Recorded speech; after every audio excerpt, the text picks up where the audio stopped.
Y bueno, muchas gracias de nuevo a la brigada. Generalmente venimos aquí, la verdad es que siempre es con gusto. En este caso, bueno, nos pusieron a Emiliano y a mí bueno, que habláramos sobre la crónica. Yo les voy a contar un poco quién soy, después le pasaré a Emiliano y bueno, pues ya iremos haciendo la plática. En efecto, bueno, yo también escribo, soy reportero.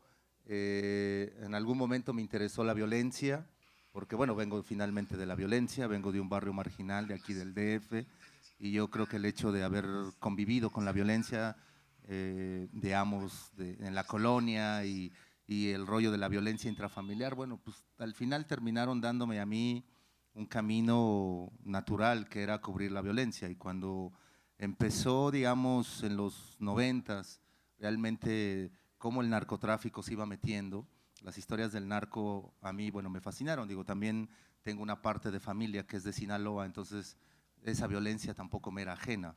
Entonces, al principios de los 90s, a mí me empezó a llamar la atención el narcotráfico. Yo me acuerdo que en aquel entonces los editores me decían que por qué escribía sobre narcotráfico, ¿no? Que estaba loco, que escribiera sobre otros temas. Yo les decía que no, porque, bueno, o me aferraba, porque yo sí creía que el narcotráfico iba subiendo, digo, la violencia iba subiendo, y que iba a ser el tema del futuro, ¿no?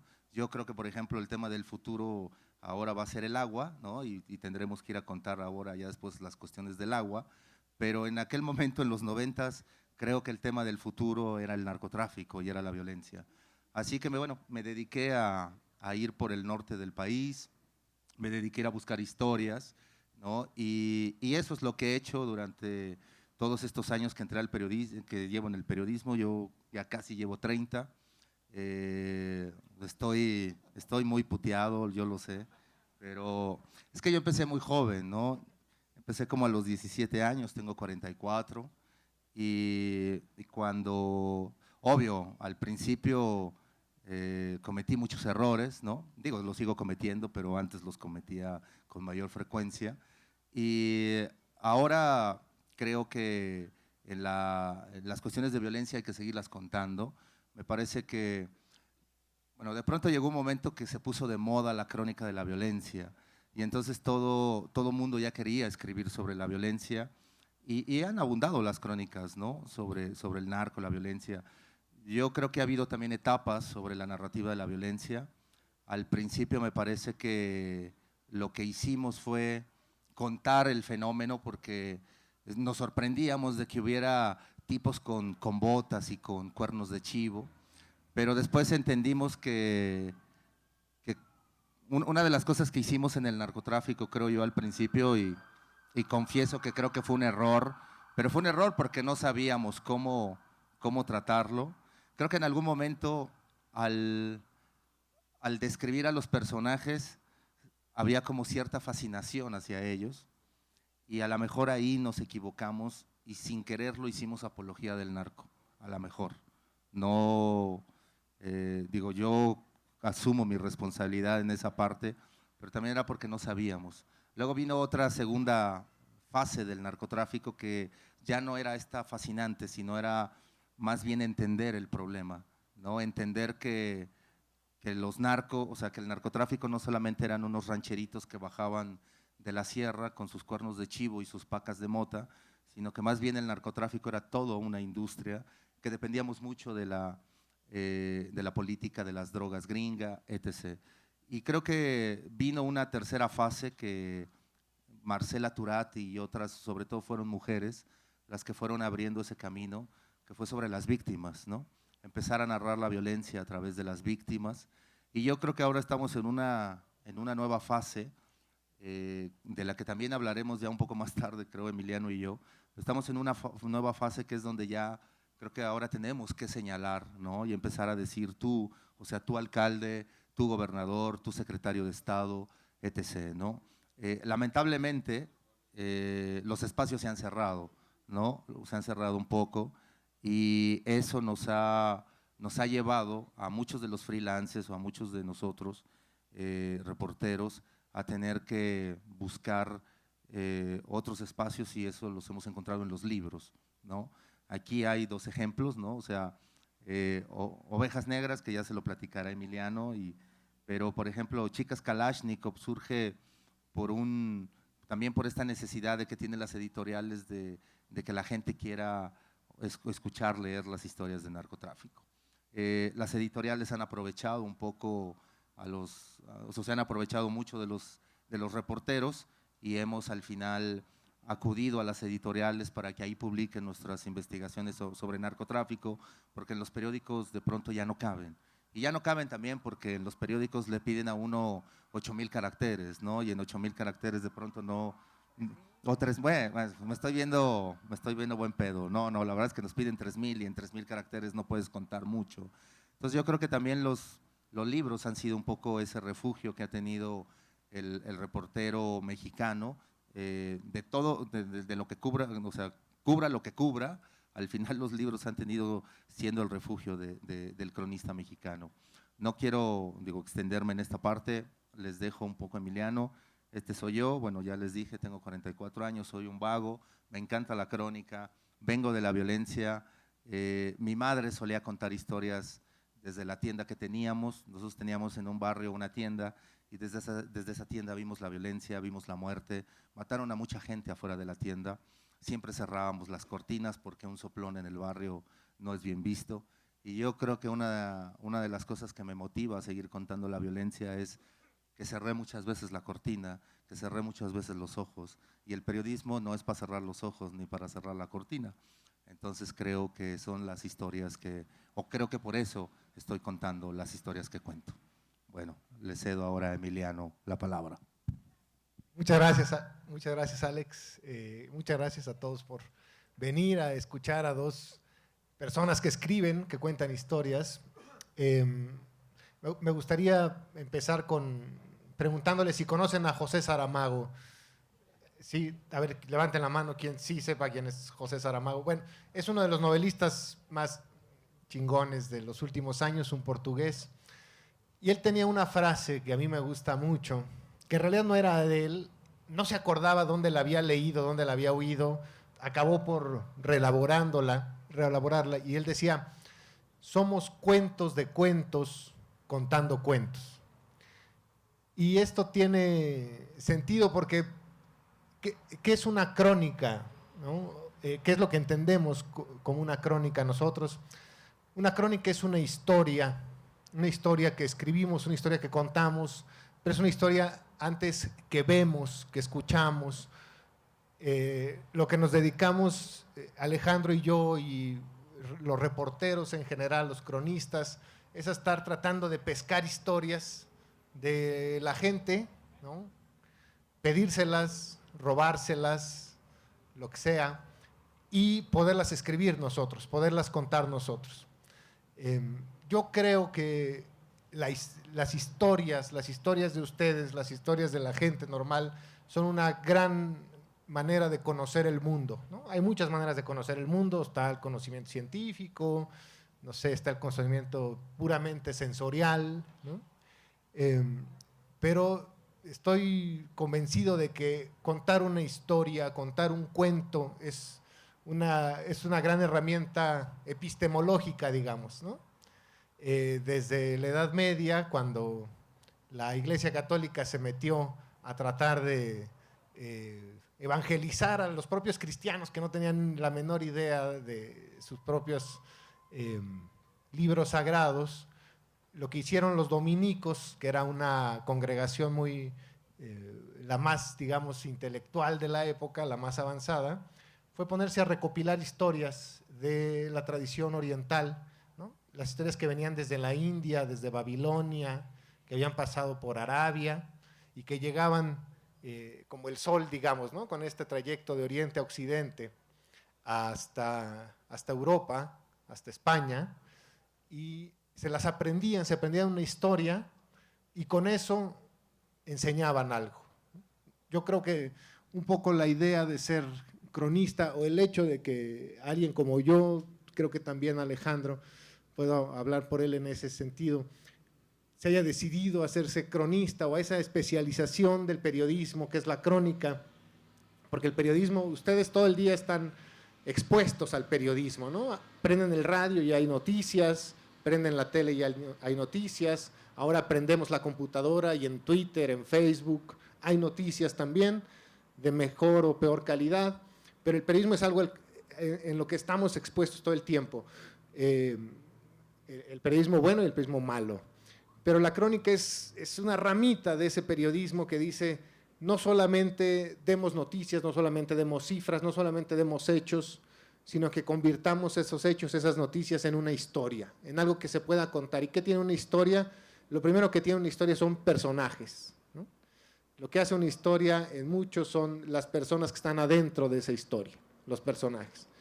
¿Y cómo encuentra uno los personajes? Sobre todo cuando uno decide que va a contar historias que no salgan nada más de la imaginación, que se vale, ¿no? Ahí está otra vez Saramago, que fue un periodista muchos años. Saramago dirigió un periódico comunista y a los 60 años se decidió a escribir novelas, ¿no? Ya que era un viejo sabio. Él llega a la literatura siendo un viejo sabio, por eso que escribe maravillas. Pero entonces, ¿qué decidimos? Pues decidimos buscar a los personajes. Y eso, la única manera de hacerlo es escuchar, abrir las orejas, ¿no? Y abrir la cabeza, tratar de tener la mente abierta para lo que la gente le pueda contar a uno. Entonces ahí hay muchas maneras. La más fácil pues, es tocar una puerta y pedirle a uno que le cuenten una historia, ¿no? Y de ahí uno las va sumando, las va trabajando hasta que cuenta algo.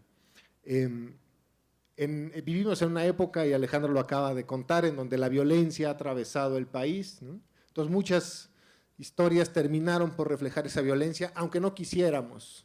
Yo estoy escribiendo la crónica de un barrio, yo no fui a buscar violencia, ¿no? Yo fui a buscar cómo la gente construía su propia casa, compraba un terreno irregular, era presa del clientelismo, ¿no? Te voy a dar cemento y varillas y votos por mí si me llevas gente al meeting. Pero la violencia se coló como la humedad, ¿no? Ahí estaba porque está en el tejido social del país. Entonces, bueno, ni modo, ahí hasta donde uno no la busca, aparece, ¿no? Pero creo que lo importante es eso, que lo que nosotros hacemos, y en ese sentido sí vale la pena detenerse a explicarlo, es buscar historias para contarlas, es decir, buscarle un espejo al país para llevárselo al propio país, ¿no? Que se refleje la gente en sus propias historias. En mi caso, yo no tengo ese contexto de haber crecido en la violencia, al contrario, yo crecí en un contexto bastante favorable, positivo, un barrio de clase media, donde pues, yo tenía a la vuelta una librería y en la otra esquina tenía un cine de arte, ¿no? Ahora me doy cuenta lo privilegiado que fui, ya la gentrificación ya borró la librería, el cine de arte, pero estuve en el momento de beneficiarme de esas cosas, ¿no? Y yo quería eso, yo quería contar historias. Y lo primero que llegué, cuando empecé a trabajar en un periódico, a los 22 años, me asignaron la fuente religiosa, lo cual era una gran novedad para mí. Yo no era ni creyente, yo ni estoy bautizado. Entonces era todo un mundo nuevo. Y así fue como también cruzándose la violencia en esa época, llegué a las historias de este libro, de Ovejas Negras, que son las historias de los que creo yo son los héroes de nuestra Iglesia Católica contemporánea, los que en contra de una jerarquía corrupta, ¿no? Una jerarquía cómplice del Estado, de la violencia, esos señores como Norberto, como Onésimo, que ya los conocemos, y en contra también del propio Estado mexicano, decidieron dar un paso adelante y en las regiones de mayor tensión, de mayor riesgo, han apoyado a los más vulnerables de la sociedad, ¿no? A los migrantes, a las víctimas, a los familiares de las víctimas de ejecuciones, de los desaparecidos. Aquí están Alejandro Solalinde, Pedro Pantoja, en fin, personajes.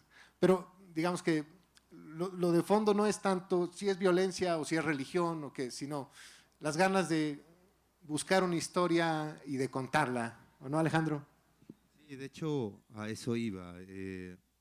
No importa tampoco el origen, ¿no? O sea, de dónde viene uno. Al final, lo que es contar una historia, ¿no?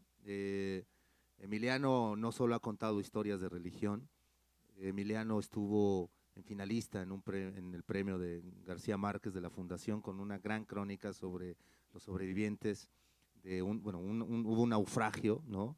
en la sonda de Campeche, ¿no? Los petroleros que trabajan en las plataformas tuvieron un accidente en alta mar y bueno, Emiliano empieza a contar y empieza a reconstruir la historia.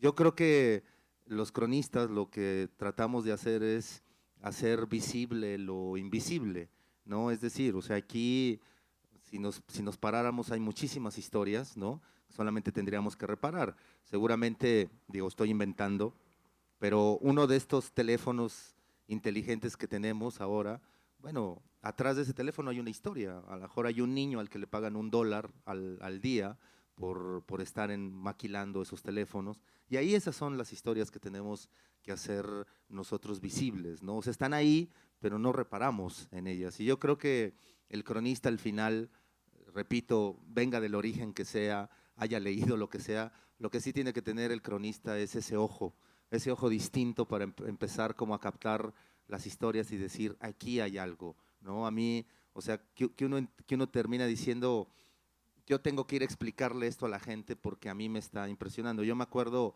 a mí, en la crónica a mí que más me ha dolido son dos y tienen que ver con la prostitución infantil, ¿no? Una es en Acapulco y otra es en Tijuana.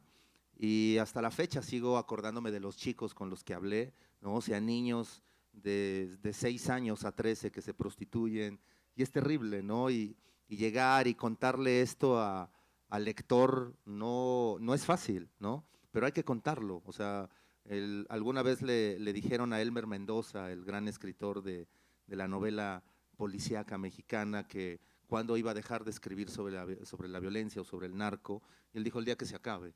Entonces, bueno, pues sí, el día que se acabe, nosotros vamos a dejar de escribir de eso, mientras hay que seguir escribiendo. O sea, están ahí, están esas situaciones que hoy a lo mejor es un poco distinto. Platicábamos Emiliano y yo hace ratito que, por ejemplo, con Cedillo, con Fox, tuvimos mucha libertad en el periodismo. Es increíble lo que les estoy diciendo. O sea, a lo mejor yo nunca les hubiera dicho esto, pero en verdad ocurrió con Cedillo y con Fox.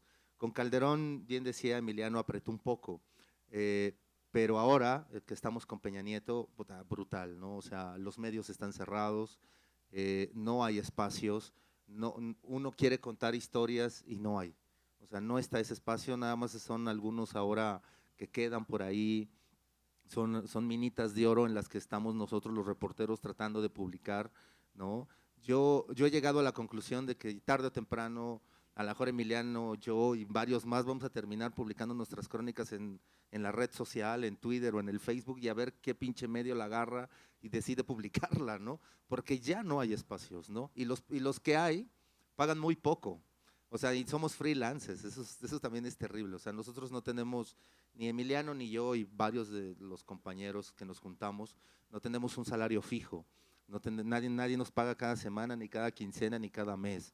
Entonces tenemos que sufrirle un poco para la plata y obvio, para nosotros publicar significa dinero. Y cuando no hay espacios, bueno, pues tenemos que estar haciendo luego otras cosas. Yo a veces tengo que hacerla, ahorita por ejemplo estoy metido en una serie de televisión porque es donde hay un poco de plata, ¿no? Y porque la otra sería ir a trabajar, ir a asesorar a un político, ¿no? Qué hueva, o sea, yo no voy a hacer eso. Porque además el periodismo no se trata de eso, ¿no? O sea, el periodismo es otra cosa. El periodismo tiene como naturaleza el antisistema, ¿no? Entonces, bueno, pues, digo, claro, esa es su naturaleza. Lamentablemente, no hay. Hoy, hoy que estoy haciendo una chamba con policías, yo les digo a los policías un poco para ganarme la empatía con ellos, de que los policías y los reporteros somos un poco iguales, ¿no? Es decir, no nos quiere la sociedad nos grita a nosotros prensa vendida. Y tiene razón, la mitad de la prensa o más de la mitad está vendida, güey, ¿no?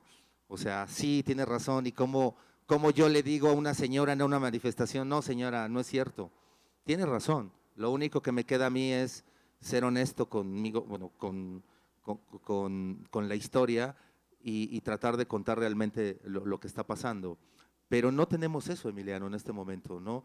La crónica, tenemos lugares donde todavía podemos escribir y textos largos, Gato Pardo es una de ellas, aquí en México, donde todavía podemos seguir, pero nuestros espacios cada vez están cerrados y están más cerrados sobre todo por la cuestión de la libertad de expresión. O sea, sí estamos viviendo un momento muy complicado en los medios, Ustedes pueden voltear hacia los medios grandes, ahí están los medios grandes, y vean a sus columnistas, vean las notas que nos manejan. Ayer un amigo se rió un poco porque decía, oye, ¿viste la portada del periódico La Razón? Y le digo, no. Dice, yo creo que no se la pudieron vender a ningún político. Y yo, ¿por qué? Dice, porque su primera plana fue una lengua donde están los Rolling Stones y dice los Rolling Stones en Cuba. Puta, sí, y en efecto, a mí me da mucha risa porque el periódico La Razón, como ustedes saben, siempre está chingando, ¿no? Siempre está chingando a Andrés Manuel, o sea, siempre está jodiendo y arriba el PRI, ¿no? Entonces, esta portada del Rolling Stone con Cuba, al final lo que dijimos es que era una portada más bien un poco más ideológica, porque el director de La Razón es cubano, bueno, es anticubano más bien, ¿no? Entonces, bueno, yo creo que tenía que ver un poco más la portada con el director. Pero a lo que voy es, los espacios están cerrados, estamos tratando un poco como de pelear con nuestros compañeros, buscar una luz y ver dónde publicar. Cada vez es menos los espacios, pero creo que no tenemos que rendirnos. Digo, al final tenemos que seguir contando las historias y como decía hace rato, sí, a lo mejor ya no están los periódicos, pero están los libros. Las editoriales, por fortuna, les digo, nos han abierto ese espacio y ahí es donde estamos cayendo muchos, ¿no, Emiliano? Y digo, yo daría un paso o dos pasos atrás, ¿no? Primero venimos de un siglo XX en donde estábamos acostumbrados a un periodismo casi homogéneamente oficialista, ¿no? El periodismo era parte del régimen, era parte del prismo, salvo honrosísimas excepciones, ¿no? Como el Excelsior de Julio Scherer, el Proceso también de Julio Scherer, la primera época de la jornada, el 1+1, en fin, ya hacia el final de ese régimen, pero jugaba, era parte de esa lógica de la gobernabilidad priista. Y luego, otra cosa que se suma, digo, esa es como la tradición, y si uno lee, por ejemplo, el Manual de Periodismo de Carlos Marín, es para aprender a hacer periodismo en ese régimen, porque lo que dice Marín es que el buen periodista es aquel que tiene contactos en las altas esferas que le pasen tips, ¿no? Es decir, es aquel que se asimila a la élite, a la cúpula política, e intercambia favores ahí para que le dé información. Está bien, las filtraciones están bien, ¿eh? Yo no estoy en contra de las filtraciones, han hecho gran periodismo, pero evidentemente que hay otras 20 maneras de hacer buen periodismo, no solamente dependiendo de que un político te pase una verdad o muchas veces una mentira. Y la otra cosa, que eso sí nos ha pasado y lo tenemos más enfrente, es que se acabó el modelo de negocio de los impresos. Si bien nunca fue un modelo en México muy próspero, porque México siempre se dependió de la publicidad del gobierno, lo que está pasando ahora es que tenemos acceso en internet a los contenidos de todos los periódicos que son gratis. Entonces la gente ya no quiere pagar por contenidos, lo cual, digamos que desde el punto de vista del consumidor, pues es lo racional, ¿no? Si está gratis en internet, ¿para qué voy y compro un periódico impreso o una revista a la esquina? Entonces, bueno, ahí se está bajando un chorro el ingreso para los medios, y dos, les están aprovechando las empresas que compran publicidad. Entonces ya no están comprando publicidad en internet, están haciéndolo con sus propias plataformas, o bien la pagan muy barato, ¿no? Es decir, tenemos un problema político en México, que además Peña Nieto pues mandó el mensaje muy claro, ¿no? Quien le hiciera un reportaje como el de la Casa Blanca les iba a cerrar el negocio, así de simple. La mejor unidad de investigación de este país está literalmente en la calle, es decir, los echaron a la calle, los dejaron desempleados porque publicaron la mejor investigación del sexenio, ¿no? Así de simple. Entonces, bueno, tenemos la bronca política mexicana, ¿no? El priismo que regresa con su nostalgia de controlar todo el proceso de producción de las noticias. Y dos, que el modelo de negocio ya, esto es un fenómeno mundial, ya no da para impresos, y no hemos descubierto la manera en que sea negocio el hacer contenidos por internet. Hasta ahorita no se ha descubierto. Bueno, entonces tenemos esos dos problemas graves. Con un momento también un poco contradictorio porque justamente hay un auge de la crónica muy interesante, es decir, hay mucha gente, mucha más gente ahora que hace 15 años escribiendo crónica. Yo me acuerdo que Almazán es unos 10 años mayor que yo, y cuando yo estaba haciendo notas de diario, las notitas de ir a la conferencia de prensa y mandarla, ¿no? Alejandro se estaba echando ya esa crónica como de la que está hablando, que es Acapulco Kids, si no me equivoco, una crónica brutal de la prostitución infantil en Acapulco. Ya la estaba publicando, pero era una rareza, eran pocos los que estaban haciendo ese trabajo como Alejandro. Y ahora, afortunadamente, y digo que es una buena noticia, hay muchos colegas, sobre todo muchos chavos, que están en sus 20s escribiendo crónicas, ¿no? Buenas y malas, y seguramente bastante buenas conforme vaya pasando algunos años y agarren más callo. Entonces sí hay muchos cronistas, pero cada vez en menos lugares, ¿no? O muchos cronistas que tenemos que estar combinando el pluriempleo con la crónica, ¿no? Dar clases por aquí, un tallercito por acá, ser jurados de un concurso por aquí, lo cual está bien, digo, a mí me encanta ser profesor, pero nomás digo esto porque es un momento, como bien decía Alejandro, en donde sí nos plantea un siguiente, pues un desafío y un siguiente paso de preguntarnos dónde vamos a publicar, qué historias seguimos contando, y por supuesto, una cosa de la que sí estoy convencido es, como decía hace un momento, si la naturaleza del periodismo es ser antisistema, sí le toca a los periodistas que cuando menos tengan cierta convicción en su trabajo, ser un contrapeso del poder, ¿no?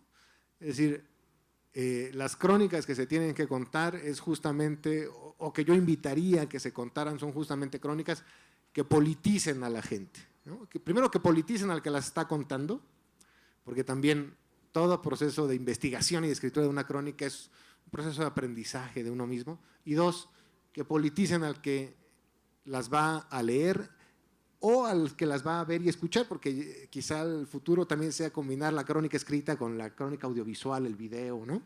Pero esta es una discusión que parecía una discusión de especialistas, pero no lo es. Las hemos tenido en los encuentros de cronistas. Si la crónica es simplemente escribir muy bonito una historia, vamos a decir, políticamente irrelevante, o si es escribir una historia que tenga alguna relación con la realidad politizada. Yo estoy en el segundo lugar. Yo sí creo que si nada más vamos a escribir bonito, escribamos un cuento. No hace falta. Y podemos tomar de la realidad lo que queramos. Es decir, pero el asumirse periodistas implica asumir una relación crítica e incómoda hacia el poder.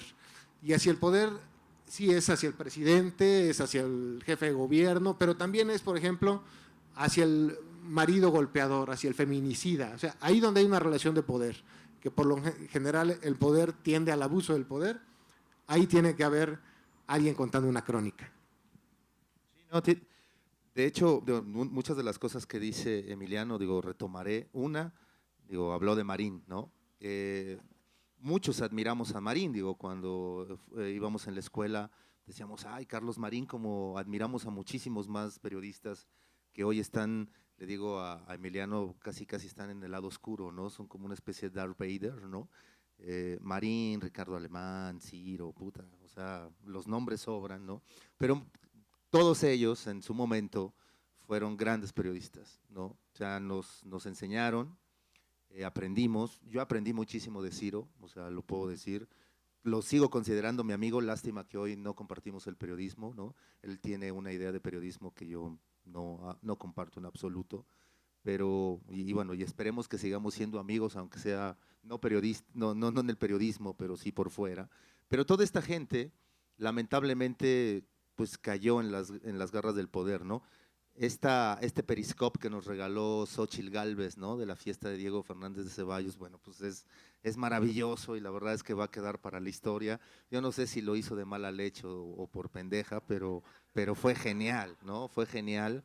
De hecho, yo creo que hasta eso era un buen argumento para seguir en su debate de Periscope, o sea, Xóchitl, ¿no? Porque podría decir, miren, exhibo estos pinches rufianes, cabrón, ¿no? Y claro que para nosotros es bueno meternos a ese mundo, ¿no? A ese mundillo en donde Marín decía, o dice en su libro que hay que tener contactos para hacer periodismo. Sí, ahí está Marín, o sea, Marín sigue siendo un poco coherente en lo que él dice, porque sí, porque ahí está en el poder.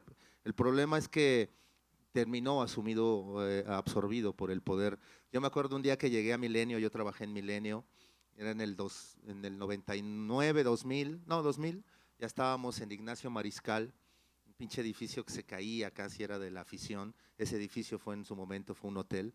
Yo me acuerdo cuando llegué y Marín estaba presumiendo su Mini Cooper rojo que le acababa de regalar el gobernador entonces de Oaxaca, ¿no? José Murat. Y entonces estaba presumiendo su Mini Cooper rojo, ¿no? Y entonces me decía, ¿cómo ves? Digo, yo lo único que le dije a Marín, está de tu tamaño, güey, ¿no?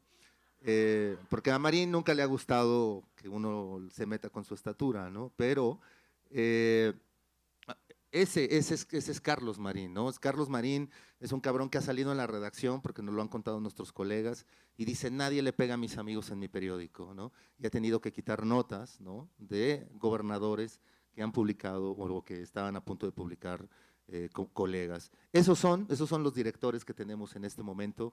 Yo creo yo espero que tarde o temprano se rompa, ¿no? Se rompa esa inercia. Seguramente no va a ser en este sexenio y ojalá, pero que ojalá sea en el próximo, ¿no? En el próximo ojalá que no gane este grupo Atlacomulco y que venga, bueno, quien venga.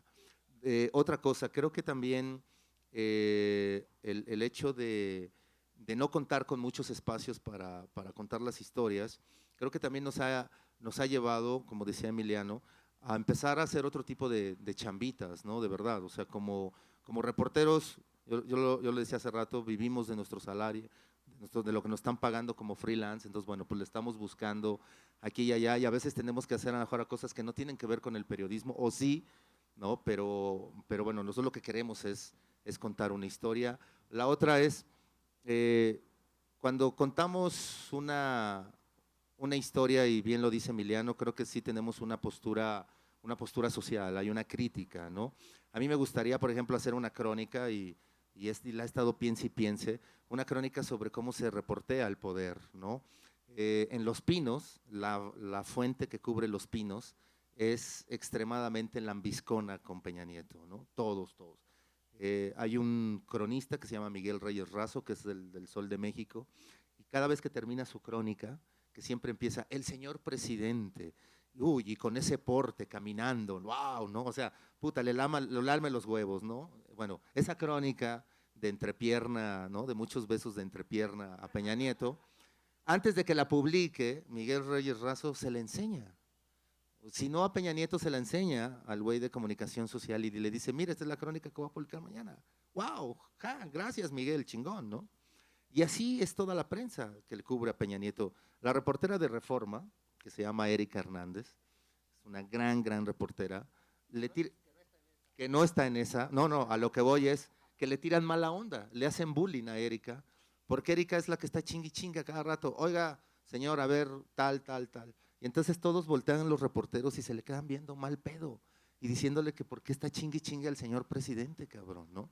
Esos periodistas también tienen que ser exhibidos en una crónica, o sea, porque no puede, o sea, el periodismo no puede ser así con el poder, ¿no? No puede tener esos pactos, ¿no? Yo no estoy en contra, ojo, yo no estoy en contra de que a veces algunos periodistas han sido contratados en secretarías del Estado para hacer libros del campo, de la educación, de lo que sea, porque hoy hay otros güeyes que no los pueden hacer. Pero el hecho es de que hagas tu trabajo honestamente, punto, ¿no? O sea, es decir, tú no vas a hacer propaganda gubernamental, ¿no? Pero si ese libro, que a veces a lo mejor tiene que ver con el campo, con la educación, lo que sea, bueno, a lo mejor puede ser una propaganda gubernamental, pero si tú lo hiciste honestamente y no estás mintiendo, yo creo que es válido. El problema, yo creo, es del reportero y en general de los medios, de que llegan con un político y ese político les da publicidad. Y entonces el medio dice, no, yo ya no le voy a pegar a ese político porque me dio publicidad. Ese también es un grave problema, o sea, cómo se da la publicidad en los medios mexicanos, ¿no? O sea, si hubiese ciertas reglas de dar la publicidad, yo les puedo asegurar que cambiaría muchísimo también la manera de cómo se hace el periodismo, porque aquí ahora, por ejemplo, Javier Duarte, este hijo de puta de Veracruz, ¿no? Bueno, Javier Duarte ha soltado millones y millones de pesos en los medios. ¿Y qué es lo que vemos en los medios? Una entrevista, yo me acuerdo hace casi un año, que salió una entrevista de Javier Duarte, así de, diga lo que usted quiera, o sea, le pusieron la grabadora y pinche Javier Duarte se puso a decir que casi Veracruz era el futuro, el mejor futuro que nos podía esperar, ¿no? A eso voy, a que creo que el periodismo tampoco ha entendido en esa parte que tiene que decir, ok, me das publicidad, pero eso no significa que yo tenga que tener un compromiso contigo. Yo me acuerdo, ojo, cuando empezamos en MX, que lamentablemente es otro espacio que murió, MX ganó todos los premios que pudo haber ganado un medio mexicano y sin embargo tronó. O sea, qué triste. Bueno, yo me acuerdo cuando empezamos en MX a buscar publicidad, porque teníamos que sobrevivir de alguna manera, íbamos, ¿no? con algunos políticos y le decíamos, güey, a través del Senado o de la Cámara que nos dieran publicidad, pero sí les dejábamos claro esto, oye, pero esto no te va a dar impunidad. El día que tú salgas en una historia, nosotros la vamos a tener que contar. O sea, nos vas a dar la publicidad en buen pedo. Y si no nos la vas a dar en buen pedo, pues no nos la des, pues no nos la daban, ¿no? Pero bueno, ni hablar. O sea, algunos sí se atrevieron. La verdad es que puedo decir de algunos que me sorprendieron, que dije, güey, o sea, estos güeyes aún con el discurso que les dábamos, dijeron, no te preocupes, yo les echo la mano. La mayoría fueron de izquierda, ¿no? Pero otros dijeron no. Y yo creo que también, digo, hay que ir viendo cómo conseguir también recursos. Por fortuna ahora ya hay más ONGs, ¿no? Emiliano, hay ONGs internacionales que están subsidiando a proyectos, ¿no? Periodistas de a pie, donde está Marcela Turati, Daniela Rea, Daniela Pastrana, Alberto Nájar, han podido buscar recursos de organismos internacionales para poder hacer periodismo. ¿Por qué? Pues porque no hay reglas en la publicidad, ¿no? Y la publicidad, desgraciadamente, es lo que también está determinando mucho la línea editorial de todos los medios, ¿no? Es decir, ustedes pueden pedir por transparencia los contratos de presidencia en publicidad y se van a dar cuenta cuánto gasta. El otro día en Reforma sacaron un reportaje sobre cuánto invertía Peña Nieto en publicidad diaria, ¿no? Y eran algo así como unos 5 millones al día, ¿no? De publicidad, o sea, y durante 2 años, 3 años, bueno, pues ya se van haciendo miles de millones de pesos, ¿no? También creo que ya hablamos mucho. hablamos. Me gustaría, no sé, escuchar qué piensan de la crónica del momento del periodismo hoy. No solo alguna pregunta, sino algún comentario. ¿Alguien tiene algo que decir?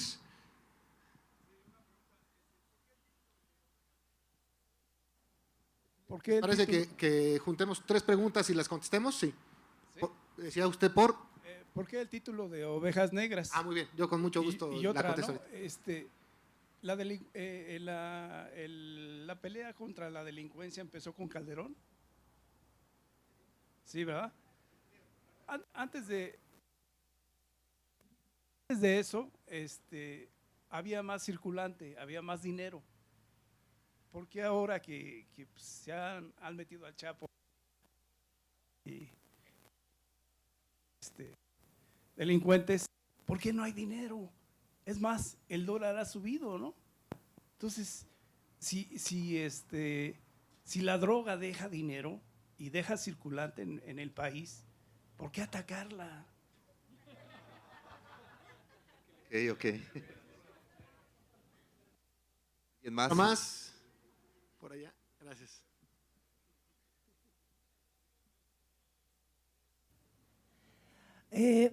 Con respecto a lo que ustedes comentan acerca de los pocos espacios o nulos espacios que se pueden encontrar para hacer periodismo, para hacer carrera, ¿qué tantas posibilidades se tiene de hacer una cooperativa como una especie de escuela periodística, escuela de crónica, incluso para chavitos, ¿no? Me ha llamado mucho la atención saber de otros países latinoamericanos, sudamericanos concretamente, que han optado por esta opción precisamente para poder solventar y para poder hacer crecimiento de esa carrera periodística, pero en conjunto, ¿no? Porque individualmente pues sabemos que las puertas están completamente cerradas. Más ya para contestar una ronda. ¿Alguien más? Aquí, el señor.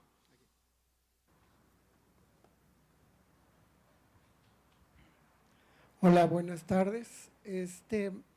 Solo una pregunta. Se ha criticado mucho la forma en la que Calderón se enfrentó pues a la delincuencia como estaba organizada en México.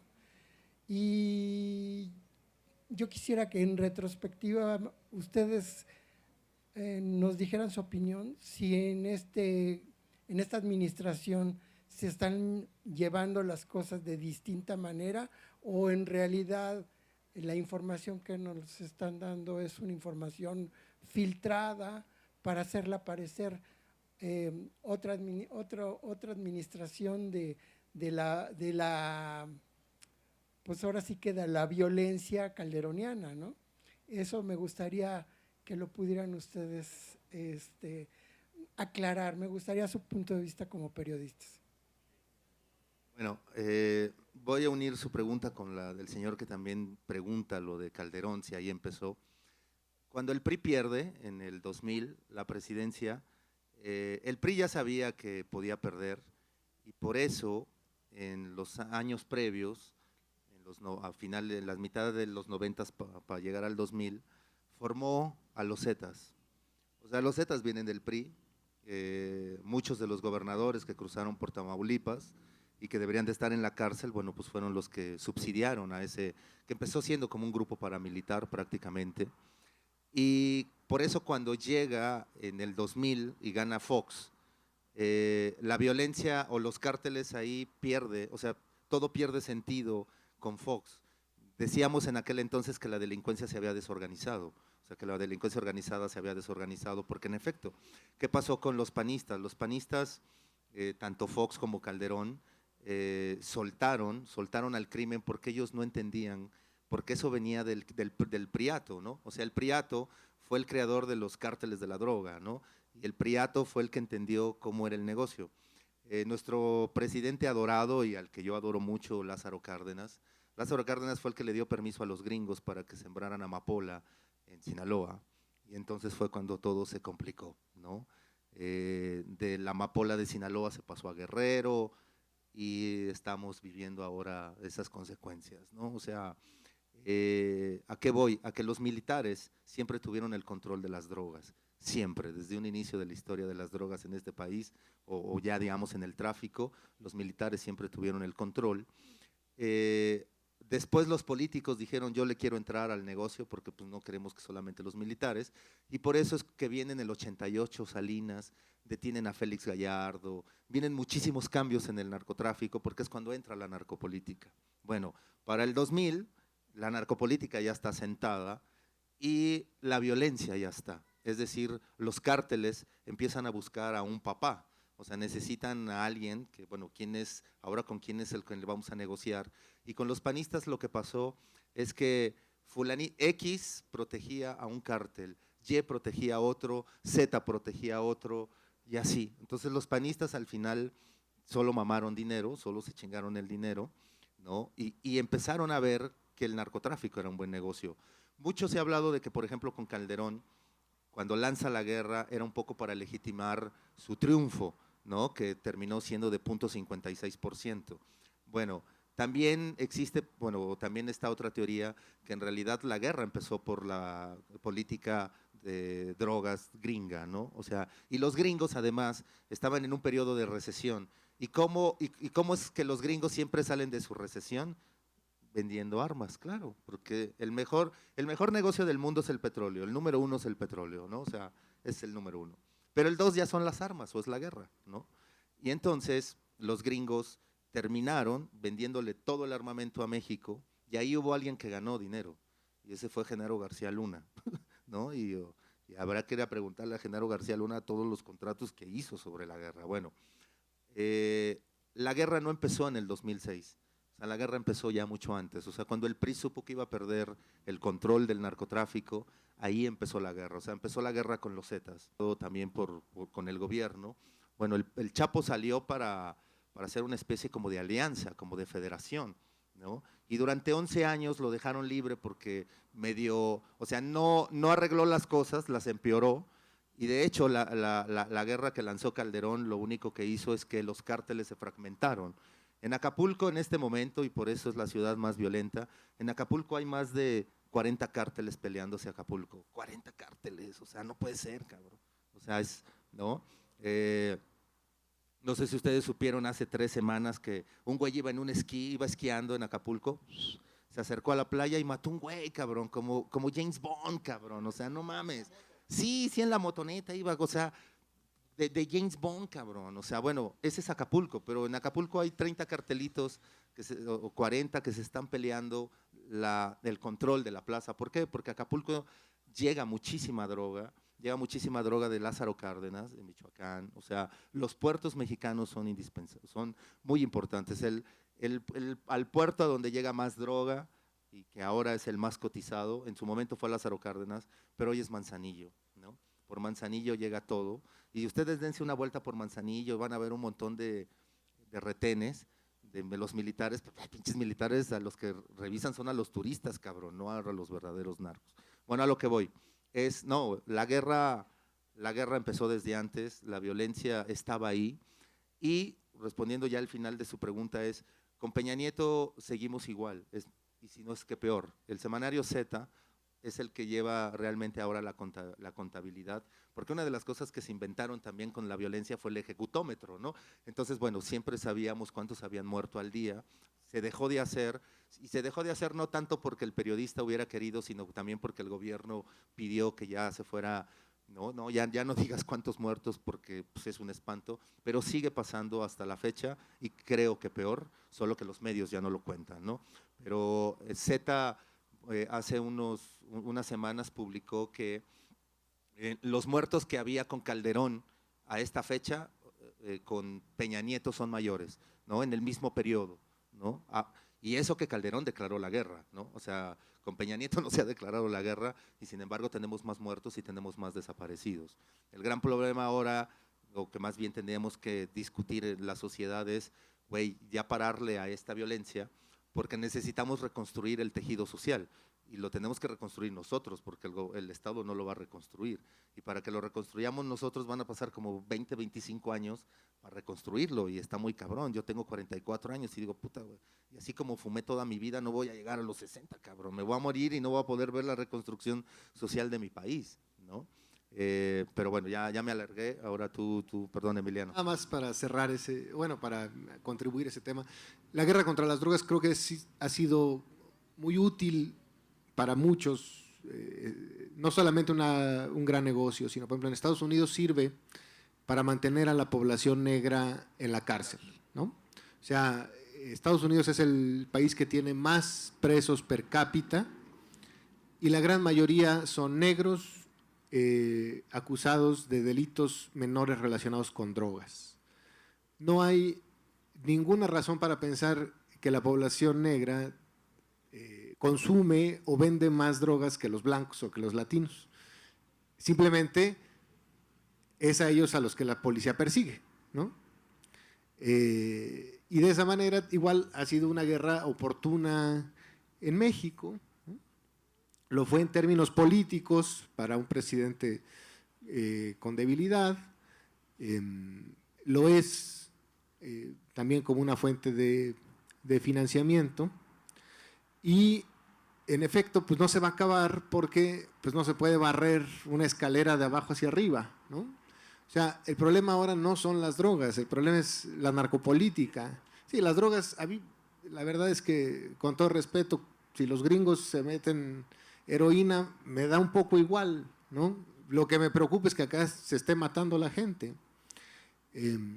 Pero lo que tenemos ahora son municipios, estados completamente gobernados por cárteles de la droga, ¿no?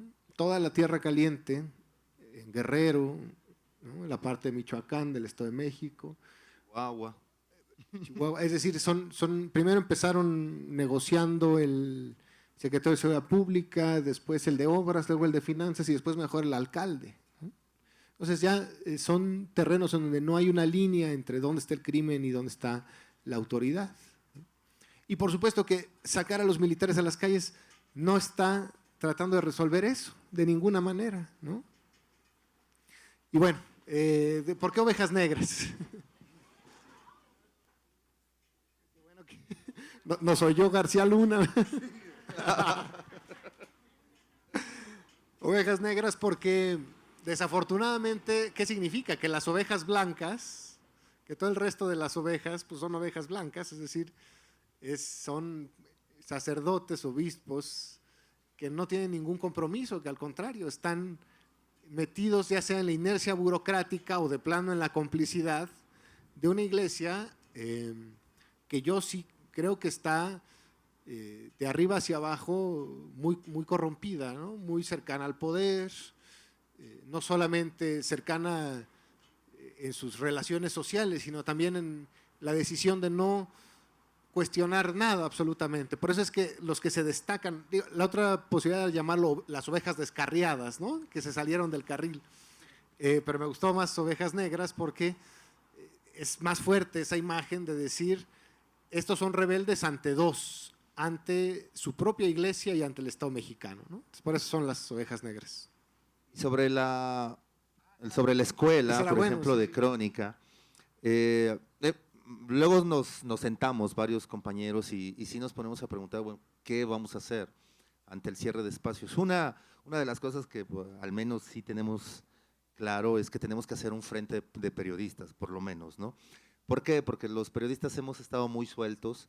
Cuando matan a uno de nosotros, la mezquindad y la indiferencia es brutal, ¿no? O sea, la última vez cuando mataron a un periodista, o que fue Anabel Flores de Veracruz, quedamos de vernos en la casa de gobierno de Veracruz para manifestarnos y llegamos los mismos 20 güeyes de siempre, ¿no? Y es muy triste, güey, o sea, súper triste. Entre nosotros nos tomamos fotos y entre nosotros mandamos las notas, pero es muy triste, o sea, necesitamos que realmente los reporteros estén unidos y primero tenemos que hacer un frente, ¿no? Como para decir, bueno, a ver, el día que a ti te jodan, yo les he dicho, mira, tenemos distintas formas, pero tenemos el mismo fondo, entonces, bueno, pues acompañémonos, ¿no? O sea, a lo mejor tú y yo nunca vamos a ser compas, güey, porque nos caemos mal, güey, sí, o sea, dame mis canicas, ¿no? Pero hoy nos necesitamos y tenemos que caminar juntos. Pero ahorita estamos más como en ese trabajo, ¿sabes? Estamos en el trabajo de que nos juntemos, de que hagamos un frente y entonces sí, ya una vez como que digamos, bueno, somos con los que contamos, ¿qué podemos hacer? Nos hemos reunido para hacer cosas sobre Veracruz, o sea, sí hemos podido juntarnos para hacer marchas aquí en El Ángel contra Duarte, estamos ahora pensando en hacer como una especie de caravana a Veracruz, ¿no? Que vayamos y, o sea, lo estamos pensando, pero nos ha llevado mucho tiempo porque lamentablemente este oficio, bueno, o esta especie del reportero es muy mezquino. O sea, la vanidad, ¿no? La vanidad nos jode y también la plata. O sea, a mí me encantaría, y seguramente a Emiliano también, decir, vamos a dar clases de crónica, pero sí necesitamos que alguien nos pague, ¿no? Porque de eso vivimos, ¿no? O sea, lo podemos hacer 1, 2, 3 veces, pero ya la cuarta vez, ya no. O sea, yo no le puedo decir a mi casero, oye, güey, tengo un libro que se llama Chicas Kalashnikov, güey, me vale madre, güey, a mí págame la pinche renta, cabrón, o sea, a mí me vale madre lo que hagas, cabrón. Pero lo que me parece valioso de Sí. la propuesta es que hay que buscar opciones, digamos, fuera del capitalismo, digamos, por decirlo en general, ¿no? A lo mejor que tengan un sentido más de solidaridad que de profit, que de ganancia, ¿no? Sí, claro. No, sí, por supuesto, y lo podríamos hacer, pero al final lo vamos a dejar. Lo que yo sí he estado pensando, y se lo comenté a Marcela Turati, que es también una gran periodista, ojalá la sigan, le digo, mira Marce, yo tengo un amigo que es rico, es dulcero, o sea, y no tiene nada que ver con la política, es dulcero. Yo tengo un amigo rico, güey. Hay que sentarnos con él y hay que decirle que nos financie una escuela, güey, de periodismo. ¿Por qué? Porque la Carlos Septién, que es así, ¿no? La buena, donde van muchos chicos, ya están cerrando a muchos, o sea, están corriendo a muchos de los maestros buenos, ¿no? Y yo estoy muy extrañado de verdad que ya estén sacando, que tú dices, oye, pero este güey es bien chingón, y pues, digo, no es porque sean mis compas, pero tú dices, son buenos maestros, ¿por qué los están quitando? O sea, y pareciera que en la Septiem están haciendo una especie de boicoteo mutuo, de que se están dando un balazo en el pie y están cada vez cerrando más las materias, ¿no? O sea, hay como una especie de censura ya en esa escuela. Entonces, yo sí he pensado en decirle a Marcela, no, bueno, se lo he dicho, de, güey, digámosle a este dulcero, güey, que nos financie un año, güey, la escuelita. ¿La Pulparindo? Exacto. La escuela Mazapán de la Rosa, ¿no? Sí, sí, sí. Sí, o sea, es mi amigo, el güey del Mazapán de la Rosa. La verdad es que es un güey que ayuda a todo mundo, es muy generoso. Y por eso se me ocurrió, porque dije, güey, o sea, yo nunca le he pedido nada a ese vato. Pues a lo mejor le voy a pedir algo, pero algo chido y que sea como una escuelita de periodismo, ¿no? Donde podamos dar clases, no necesariamente de crónica. O sea, por ejemplo, Daniel Lizárraga, lo que decía Emiliano hace rato, o sea, el mejor grupo de investigación, que es Daniel Lizárraga, que es Rafael Cabrera, Irving, ¿no? La Casa Blanca. Los de la Casa Peña Blanca. Nieto. O sea, esos cabrones no tienen empleo, cabrón. O sea, no mames, güey, está cabrón, ¿no? O sea, ustedes vieron la película de Spotlight, bueno, algunos de ustedes fueron a ver la película de Spotlight. Bueno, imagínense que, o sea, el Daniel Lizárraga y compañía son esos güeyes, solo que los de Boston, pues sí le está yendo chingón, ¿no? O sea, esos güeyes sí siguen con su empleo. Daniel no, Daniel y compañía los corrieron. Y como dice Emiliano, el mensaje fue, si tú quieres hacer una investigación, o sea, de esta envergadura, güey, te vas a quedar sin trabajo, ¿no? Y eso fue lo que les hicieron. O sea, por eso lo de Aristegui dolía muchísimo, ¿no? O sea, porque tú decías, o sea, sí entendíamos y creo que, bueno, pues la mayoría del público entendía lo que estaba pasando, ¿no? Pero ese es el mensaje, ¿no? ¿Una otra pregunta, comentario?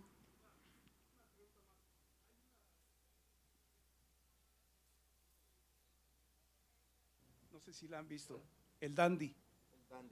No. O La Viuda Negra. No, tampoco. O donde salen cosas por ejemplo, de delincuencia en la zona rosa. Y donde salen las cosas de delincuencia en la zona rosa, que El Dandy se llama. el Dandy. La serie voy a de buscar. televisión. No las he visto, las voy a buscar. Entonces, me imagino que en ese aspecto, ahí tendrían ustedes como escritores de guiones de series de televisión, crónicas, donde pues todo lo que están vertiendo ahorita en sus palabras, ¿verdad? Sería cosa de escribir guiones para hacer series de televisión, ¿no? Yo creo que ahí sería… Sí, de hecho, por ejemplo, Diego Sorno, que es también un gran reportero, ¿no? Y amigo nuestro, él también algún día dijo, güey, los documentales y la serie de televisión puede ser el refugio donde podamos seguir haciendo periodismo porque no hay espacios, ¿no? Entonces Diego se metió, está con los documentales, ¿no? Quiere hacer una serie de televisión, pero por ejemplo yo sí ya me metí a una serie de tele, ¿no? Y es esto, o sea, muchas de las cosas que yo no puedo publicar, ¿no? Por el espacio, o porque me da miedo, ahí en la serie van a salir, ¿no? Eso es lo bueno de la ficción, que la ficción se va alimentando de toda la realidad. Yo digo, no es ficción, son crónicas, pero tengo novelas, ¿no? Y en esas novelas, muchas de las cosas que yo he reporteado y que no he publicado porque no tengo los documentos o por culo, sí, porque pues me ha dado miedo, digo, no, pues esas más termino publicándolas en ficción, ¿no? Y sí, o sea, esa es una buena ventana para Sí. muchos de nosotros, ¿no? Sí, sería una buena sugerencia. Otra cosa, mira, yo desde el 68 conviví con maestros del 68, estuve en el 71 aquí con los halcones, etcétera, etcétera. Y todo ese movimiento, toda esa situación, pues ya se ha olvidado, ¿no? Ya no, se supone que esa etapa murieron tantos estudiantes y hubo la democracia y supuestamente hubo un cambio, etcétera, etcétera, ¿no? Y yo desde que me acuerdo de este pinche país, y digo, yo lo quiero mucho, ¿no? La verdad, porque nací aquí y he crecido aquí en el barrio de Santa Julia. Sin embargo, dices, cabrón, yo desde que estaba chamaco, la gasolina valía 45 centavos. Un bolillo te valía 10 centavos. Entonces decían, no, el petróleo nos va a sacar adelante, el petróleo nos va pues, quitar un poco de esta marginación. Pero siendo el patio trasero de Estados Unidos y siendo, pues, ahora sí que, pues la basura, ¿no? La basura de un país tan poderoso y tan gigante, ¿no? Digo yo, A ver, ¿quién se avienta a hacer un Zapata o un algo que cambie este pinche país, ¿no? Por ejemplo, para leerte un libro te cuesta 400 pesos un bestseller, ¿no? Este te cuesta 50. Pero te vas a bestsellers actuales y te cuestan 400 pesos. Y digo, ay, cabrón, el salario mínimo es de 70. Cabrón. ¿Cómo es posible que una persona obrera pueda adquirir un libro de 400 pesos? Bueno, tan siquiera de 50 pesos. Cabrón. Entonces, realmente estamos muy mal. Y yo ya ahorita ya valgo madre, ya tengo 62 años, estoy pensionado, fui maestro, etcétera, etcétera. Y a mí sí me gustaría, cabrón, juntar a la gente, hacer la revolución, a cambiar este pinche puto país, ¿no? De veras, de plano. Y he estado pensando, lo dije, me vale madre si me matan o si me cueran o me dejan ahí, pues mal, ¿no? Ahorita estoy bien y pues, tengo mucha salud, pero digo, ¿qué puedo hacer para cambiar este pinche país, no? Ahora, ustedes como periodistas tienen en las manos un gran poder, es escribir cosas reales en momentos reales como ahorita y con las circunstancias que pues si les dan en la madre, pues ni pedo, ¿no? Pero puede haber un cambio, cabrón, ¿o no? Siento yo, ¿no? Puede haber un cambio. Y ese cambio, pues, es de ustedes y de las nuevas generaciones, ¿no? Y yo los felicito realmente porque se ve que son reales, auténticos y que, pues, ojalá escribieran a grandes grupos populares, ¿no? Y quisieran este tipo de exposiciones, pero a grandes, no sé, masas, ¿no? Por eso te digo, yo pienso que si yo fuera periodista y escribiera guiones, haría series auténticas y reales. Buscaría un buen padrino que, no sé, cintas, Despulparindo también. Exacto. ¿no? Sí, ese mecenas hay que buscarlo. Entonces, no sé si estoy equivocado, pero bueno, es mi punto de vista. No. Mire, de hecho, hace unos meses, en la presentación de un documental que hizo Diego Sorno, en uno de esos entrevistó a Canek Guevara. Canek Guevara era el nieto del Che Guevara. Ya murió a los 40 años, se le complicó ahí un rollo de neumonía y murió. Y estaba su papá. Y un joven, un chico ahí de 20 años, alzó la mano y decía que él estaba listo para la revolución y que bueno, que nos preparábamos, porque además sí, ya estábamos hasta la madre, ¿no? Y el papá de Canek decía que él fue guerrillero, él asaltó, o sea, él estuvo en la Liga 23 de septiembre, él secuestró, él mató, o sea, es un cabrón ese señor. Y él decía, mira, le decía al chico, desde que yo soy joven, escucho que viene la revolución, cabrón. Imagínate, güey, ¿no? O sea, dice, y yo que sí asalté bancos, que robé, o sea, secuestré, maté, estoy aquí, güey, esperando la revolución, güey. Dice, y la estoy esperando, pues es que es muy complicado, o sea, no es fácil, ¿eh? O sea, Bueno, pero porque yo también ahí, es como la última puerta, güey, ¿no? yo ahí contestaría con lo que dice Galeano, ¿no?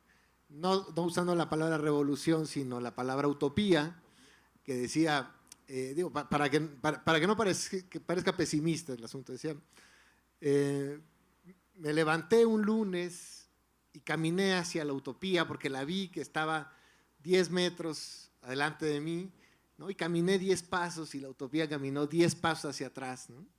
Entonces el martes caminé 20 pasos y la utopía caminó 20 pasos hacia atrás, ¿no? Y el miércoles caminé 30 y la utopía caminó 30 hacia atrás.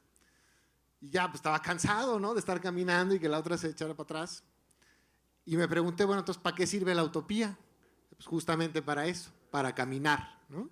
Entonces, estoy de acuerdo con lo que dice Alejandro, que sigue, la revolución estaba a la vuelta de la esquina desde la Revolución Mexicana, ¿no?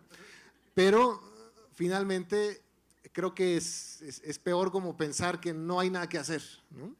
Al contrario, creo que hay mucho que hacer. Pero perdón, fue una interrupción. Y tienes razón, Emiliano, o sea, digo, obviamente a mí me encantaría que hubiera, güey, una revolución, o sea, soy de esos güeyes ¿no? De pronto en mis textos nunca pongo, ¿no? Güey, que viva la revolución. No, no, no, o sea, tienes un compromiso, ¿no? Porque además has entendido que la revolución es la última salida, o sea, después de la revolución, güey, o sea, sí vienen cosas muy cabronas, o sea, no es nada más, ay, la revolución y ya ganamos y vámonos al ángel. No, cabrón, o sea, se rompe todo un sistema y hay una ruptura en el tiempo y hay una ruptura. Por eso tampoco la gente se anima, porque salir de su zona de confort no es fácil, ¿no? O sea, quien tiene un peso en la billetera dice, yo para qué me voy a la revolución, cabrón, no, no, que se vayan esos pinches pobres que no tienen nada, cabrón. No, güey, o sea, es en realidad, o sea, yo creo que movimientos como el 132, como lo de Ayotzinapa, ¿no? O sea, son cosas que a la gente se le van quedando y que son ese cultivo que algún día yo espero que estalle. O sea, a mí sí me gustaría, antes de morirme, no, güey, decir, no mames, o sea, mi país, cabrón, cambió, güey, ¿no? Llegó gente real, llegó gente patriótica que sí quería el país, güey, y entendió de otra manera la política, ¿no? Me encantaría, ¿no? O sea, pero sí, yo creo en lo que dice Emiliano, hay que seguir caminando, o sea, los escritores, los periodistas caminamos escribiendo todos los días algo, ¿no? Ustedes también leyendo, ¿no? Cuestionándose, esa es la manera en que uno va caminando, ¿no? Hacia la utopía. Bueno, sí, buenas tardes. Pues oyendo un poco el comentario del señor de esto de que el movimiento del 68 ya pasó, del 71. Bueno, alguna vez una persona, eso no tiene mucho, un mes, estaba intentando comprar un libro sobre Ayotzinapa de Sergio González Rodríguez. Entonces llega otra persona y le dice, pero no, eso ya pasó. Y pues más bien creo que más bien ese es el deber, ¿no? O sea, para eso está el libro. Y de eso es lo que tenemos que erradicar. No, esto no ha pasado.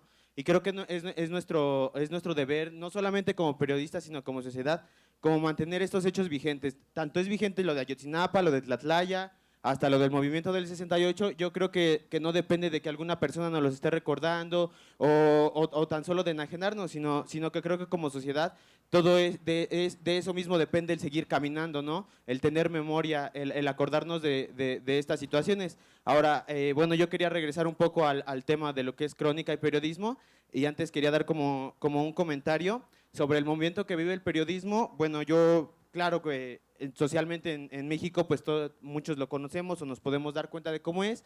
Sin embargo, he escuchado o he leído ciertos comentarios de cronistas como Leila Guerriero, de Martín Caparrós, en donde ellos mencionan que la crónica está en su auge. Y la verdad es que yo sí he notado, he leído muchos cronistas muy buenos, entre ellos ustedes, que creo que es un buen momento para explotarlo. No sé si para quejarnos o para buscar más espacios.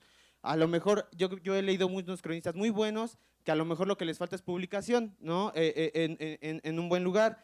Y ahora, ciertos casos como el de Javier Duarte que mencionaban, pues yo creo que el contenedor de estas situaciones es la misma realidad. Por más que le pague Javier Duarte a su $1,000,000 a periodistas, yo creo que la realidad habla por sí misma. Y la tarea es, pues, hacerla notar y verla, tratar como de verla. Hay espacios que se están abriendo muy interesantes, por ejemplo, en Cuba. He estado allí en el Facebook chismorreando, pues me he encontrado con páginas de jóvenes cubanos que hacen sus crónicas y se van porque en Cuba pues el wifi no es gratis o no toda la gente tiene acceso, sino se sientan afuera de un banco y pues desde ahí, desde el wifi, en páginas o en el Facebook publican sus crónicas muy buenas, porque pues realmente Cuba es como algo hermético, ¿no? Y ahora, bueno, yo sí tenía una pregunta. Bueno, este grupo de periodistas se llama El Estornudo, periodistas de barrio, son muy buenos. ¿Y qué hacen ellos para vivir? Uno es cocinero, otro escribe libros de fantasía, concursan en premios latinoamericanos de literatura. Y creo que es muy importante para, bueno, pues no sé, esto que decía, ¿no? Yo estudio periodismo y también soy maestro, ¿no? Entonces, pues ahí está, ¿no? En las mañanas voy a la escuela, en las tardes a trabajar, ¿no? Entonces, ¿cuándo vamos a publicar? ¿Cuándo vamos a enfocarnos a un trabajo pesado, algo serio, algo largo? Bueno, pues también habría como que buscarle y pues que aguantar y pues nada, como dice Galeano, hay que seguir caminando, ¿no? Y la pregunta es un poco más específica. si para una crónica siempre hay que llevar un plan, o sea, si antes de meterte o sumergirte en la realidad o ir en busca de la información, siempre hay que tener un plan, o si es como ir y dejarse sorprender, tener más o menos la idea de lo que está pasando e ir a ver que, bueno, yo tengo esa curiosidad, ¿no? Me interesan mucho las crónicas y pues como saber si ustedes siempre tienen un plan o desde que van en el viaje ya se están imaginando como lo que van a escribir o realmente llegan y se dejan sorprender por la realidad. ¿Alguna más para digamos, juntarlas? O? ¿Alguien más? ¿Alguien más? Allá. Ya la señorita. Bueno, lo mío más bien era un comentario en cuanto a lo que decían sobre, me llama mucho la atención cuando decía lo que no publico porque soy culo. Yo vengo de Durango, soy maestro y me tocó estar encerrado con mi grupo mientras los Zetas se balaceaban con los militares a 3 calles de mi escuela. Me tocó suspender el 10 de mayo porque había 4 cabezas sobre la escuela. Era un barrio muy pesadito. De hecho, y de cómo te vas acostumbrando a las cosas, porque bueno, eso pasó a las 2, se reprogramó el 10 de mayo, por decirlo así. A 2 cuadras de ahí encontraron 7 cuerpos decapitados. Yo le hablé al director y le dije, ¿se va a suspender? No, ya está lejecitos, ya podemos hacer el festival, no hay ningún problema. ¿Cómo te vas acostumbrando a eso cuando antes por menos de eso suspendías, cerrabas las escuelas de toda la ciudad, ¿no? Y ahora no, como ya estaba como a 4 cuadras, entonces ya no había ningún problema. A mí me tocó, trabajaba en gobierno del estado hace 6 años y me tocó ver algo. Había 4 de los principales periodistas de la ciudad en una comida con el gobernador. No recuerdo realmente qué se estaba celebrando, pero había mucha gente, entre ellos 4 periodistas, y entró el Chapo Guzmán a esa cena, a esa comida, y le dio un zape al gobernador y le dijo, nada más para que te des cuenta de quién depende tu vida, y se fue. Los 4 principales periodistas de mi estado estaban ahí y ni uno, absolutamente ninguno, dijo jamás nada. Los únicos que sabemos esa anécdota somos los que estuvimos ahí. Y obviamente, paz. Y obviamente lo que se cuenta por los lados, ¿no? Pero de ese tamaño está el narcogobierno, por ejemplo, en mi estado. O sea, de ese tamaño. El Chapo llegaba y hacía eso, porque obviamente también nos protegía bastante de los Zetas. Cuando se fue un desorden terrible para nosotros. Pero a lo que hoy es lo que decía, ¿no? Yo no sé qué tanto era miedo o qué tanto también la vida de ellos dependía de él. Entonces, y la última cosa sobre la revolución es que decía Enrique Pinti, jamás vas a poder hacer una revolución con un pueblo medianamente alimentado. Vamos a levantarnos en armas y no sé, sí, estamos hartos de la pobreza. ¿Cuánto el lunes? Ay, no, fíjese que tengo que ir por Acedesol, por la despensa y el martes a Liconza por la leche. O sea, al final de cuentas todas las migajas que nos da el gobierno pues nos sirvan para estarnos en paz. O sea, mientras al pueblo le sigan dando esas pequeñas ayudas de miseria, pues lo van a tener tranquilo, ¿no? O sea, al final de cuentas, ¿por qué gastan tanto o por qué es tanto el gasto social de dádivas de gente, de la gente más pobre y de los grupos indígenas? Pues simplemente para mantenerlos tranquilos, para decir que el gobierno medianamente trabaja para ellos. Alguna vez una señora, cuando repartimos despensas, dijo, Dios les siga dando para que ustedes nos den a nosotros. Dije, bueno, pues órale, gracias.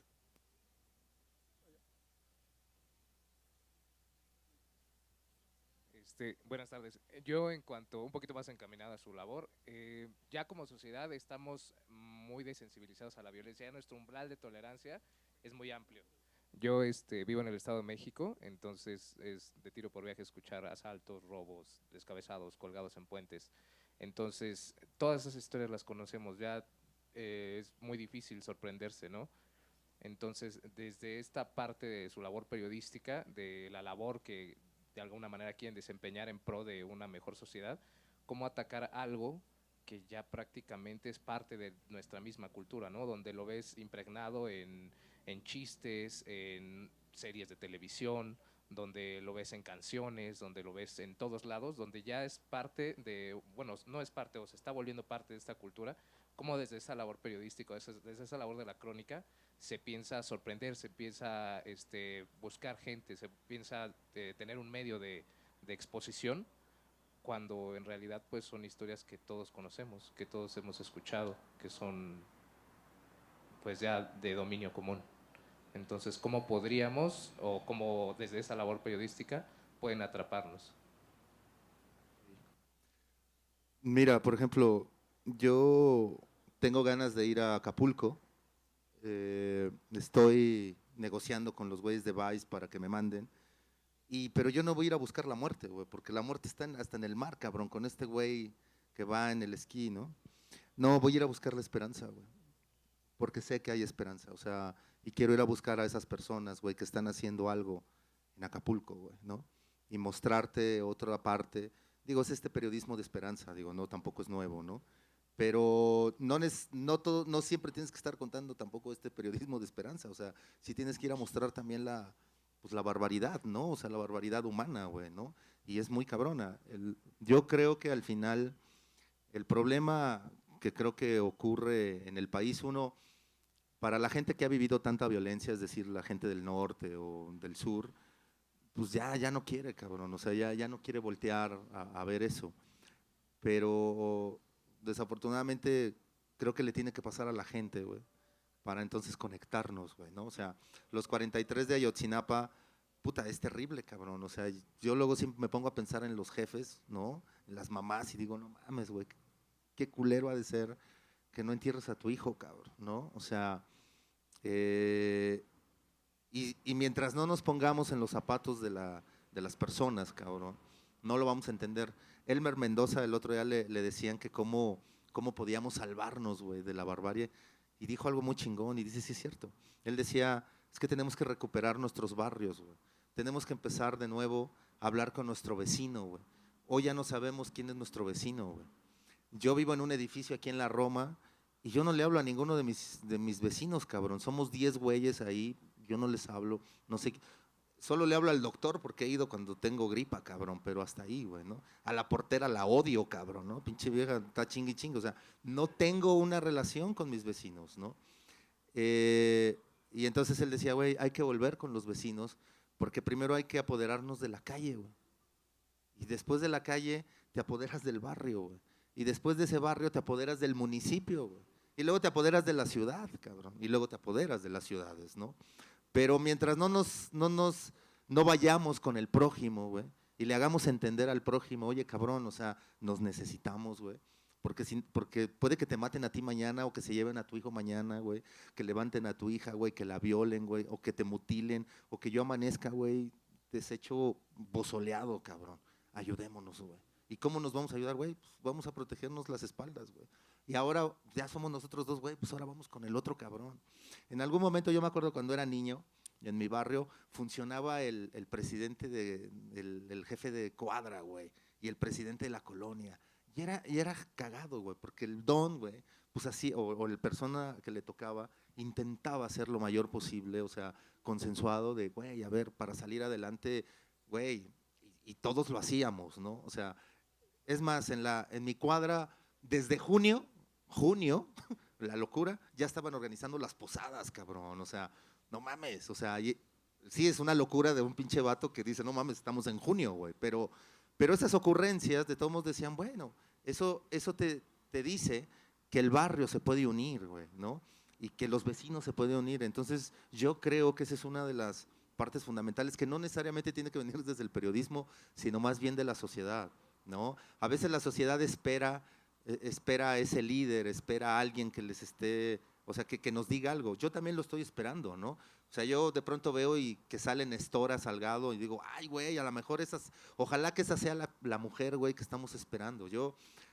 Hay un escritor que se llama Francisco Goldman, que vive aquí en México, léanlo también, búsquenlo, tiene novelas muy padres. Bueno, Paco Goldman, el otro día me decía, Alejandro, lo que México necesita es una madre, cabrón.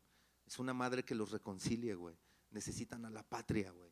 Y esa tiene que ser una mujer, cabrón. No va a ser un hombre, cabrón. O sea, sorry, no es Andrés Manuel, cabrón. No, güey, es una mujer, cabrón. Y esa mujer, güey, la tenemos que encontrar, güey. Ojalá sea Nestora. No sé si va a ser Nestora, cabrón. Pero sí, creo que sí necesitamos a una de esas madres que ha perdido un hijo, cabrón. Y a esa es a la que hay que seguir, cabrón. O sea, ella es la que nos tiene que guiar y de alguna manera nos tiene que reconciliar. Yo sí creo que una mujer es la que nos tiene que reconciliar. No es Rosario Robles, por supuesto, cabrón. No mames. Dios nos sí, o sea, Dios nos agarre confesados si es esa vieja, cabrón, ¿no? No, ni Margarita, no, claro que no. No, es una de esas mamás que está deambulando, güey, y que está buscando a su hijo, cabrón. O que está buscando a su marido, o que está buscando a su hermano. Es una de esas mujeres. Yo digo que es la que nos va a sacar adelante, ¿no? Y respecto a lo de la crónica, sí, yo sí llevo un plan siempre, ¿no? O sea, es decir, sí sé más o menos a lo que me voy a enfrentar, ¿no? ¿Cómo? O sea, yo hago haces un pre-reporteo y que dices, bueno, o sea, si voy a ir a Tijuana, yo necesito saber qué chingados es Tijuana, ¿no? O sea, el otro día me peleó con los güeyes de los Uber, porque los güeyes de los Uber solamente con el GPS, güey, manejan, cabrón. Y yo termino emputado porque le digo, güey, mira, si yo fuera taxista, cabrón, yo todos los días me pondría a ver el guía Roji, cabrón, porque esa es mi chamba. Mi chamba es andar en la ciudad. Bueno, güey, pues hago que mis dos neuronas se conecten y voy a conocer la ciudad. Pero no puedo depender o usted tiene una ruta especial, puta, te emputas, güey. No tengo, yo sé que no tienen que conocer la ciudad. Y es como el periodista. El periodista no tiene por qué conocer el mundo, pero sí tienes que medio preguntar a dónde vas a ir.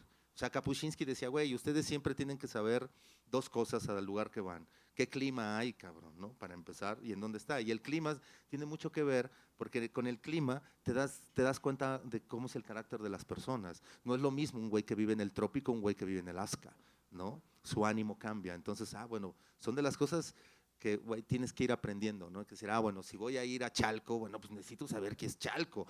Hoy, por fortuna, existe el internet, está Google, y puedes meter Chalco y puedes poner asesinatos o lo que sea y te va a aparecer. A Emiliano y a mí, bueno, sobre todo creo que más a mí, pero bueno, sé que también a Emiliano le tocó, teníamos que ir a las hemerotecas, cabrón, y perder horas y horas para estar buscando la pinche nota que estabas buscando, porque algún día la leíste en la jornada, pero no te acordabas de qué año ni de qué mes, cabrón. Entonces llegabas a la hemeroteca y pedías todo un año, cabrón, para revisarlo, ¿no? Hoy no, hoy ya con un clic lo encuentras. Entonces, sí tienes que ir como un pre-reporteo, pero cuando estás allá, te van a pasar cosas y te vas a sorprender, cabrón. O sea, te van a pasar cosas que tú… O sea, yo ahorita, mi chamba es estar hablando con policías, ¿no? Del DF y del Estado de México. Yo ya sé lo que me van a decir, porque ya sé a lo que voy, pero me están sorprendiendo sus historias. O sea, y cada vez que escucho la historia del policía, aunque ya me la dijeron, me sorprende. Es decir, les voy a contar dos nada más. Una chava que fue a mi casa, porque además yo estoy buscando roomie, es una mujer policía del DF. Entonces dijo, no, voy a tu casa porque también quiero, porque mi amiga me dice que estás buscando un roomie. Sí, vente. Vio mi casa y me dijo, no, sí está chido. Para empezar yo dije, güey, es policía, güey. O sea, yo no voy a vivir con una policía, güey, para empezar. Pero dos, güey, ya en el tren de confesiones, después de 3 horas platicando su vida, me dice, güey, yo en mis días francos me dedico al secuestro express, güey. Güey, no mames, o sea… Y eso es lo que te sorprende, o sea, aunque ya lo hayas escuchado, tú dices, no mames, cabrón, o sea, estoy con una pinche secuestradora que quiere ser mi roomie, no mames, o sea, ni de pedo, güey, o sea, menos va a ser mi roomie esta vieja, cabrón, ¿no? 2, fui con otro güey, a Nesa, y me dice, güey, cuando yo estoy de descanso, como era ese día, dice, güey, yo moneo, güey, me pongo hasta el huevo, me arrestan porque es una falta administrativa. Paso 12 horas ahí en la cárcel, güey. Regreso a mi casa, me baño y ahí estoy presentándome con mi pinche arma de toda madre. Es el policía de Nesa, cabrón, ¿no? O sea, esas cosas son las que te sorprenden, ¿no? Aunque tú ya vas como predispuesto a qué cosas vas a escuchar, la gente siempre te sorprende con sus pinches historias. O sea, imagínate un poli que monea, güey, y una poli, güey, que secuestra, cabrón. Eso es lo que hacen en sus días de descanso, güey. No mames, o sea… Digo, yo nunca he confiado en la policía, jamás. Bueno, con esta chamba que he estado haciendo, me queda clara, cabrón, que no tengo que confiar en nadie. Otro güey me dice, mira, desafortunadamente nos piden puestas a disposición obligatorias, una cada tercer día, güey. Y yo voy en la calle y pues, güey, no puedo arrestar a nadie, güey, o sea, porque pues no mames, pues no se trata nomás de arrestar.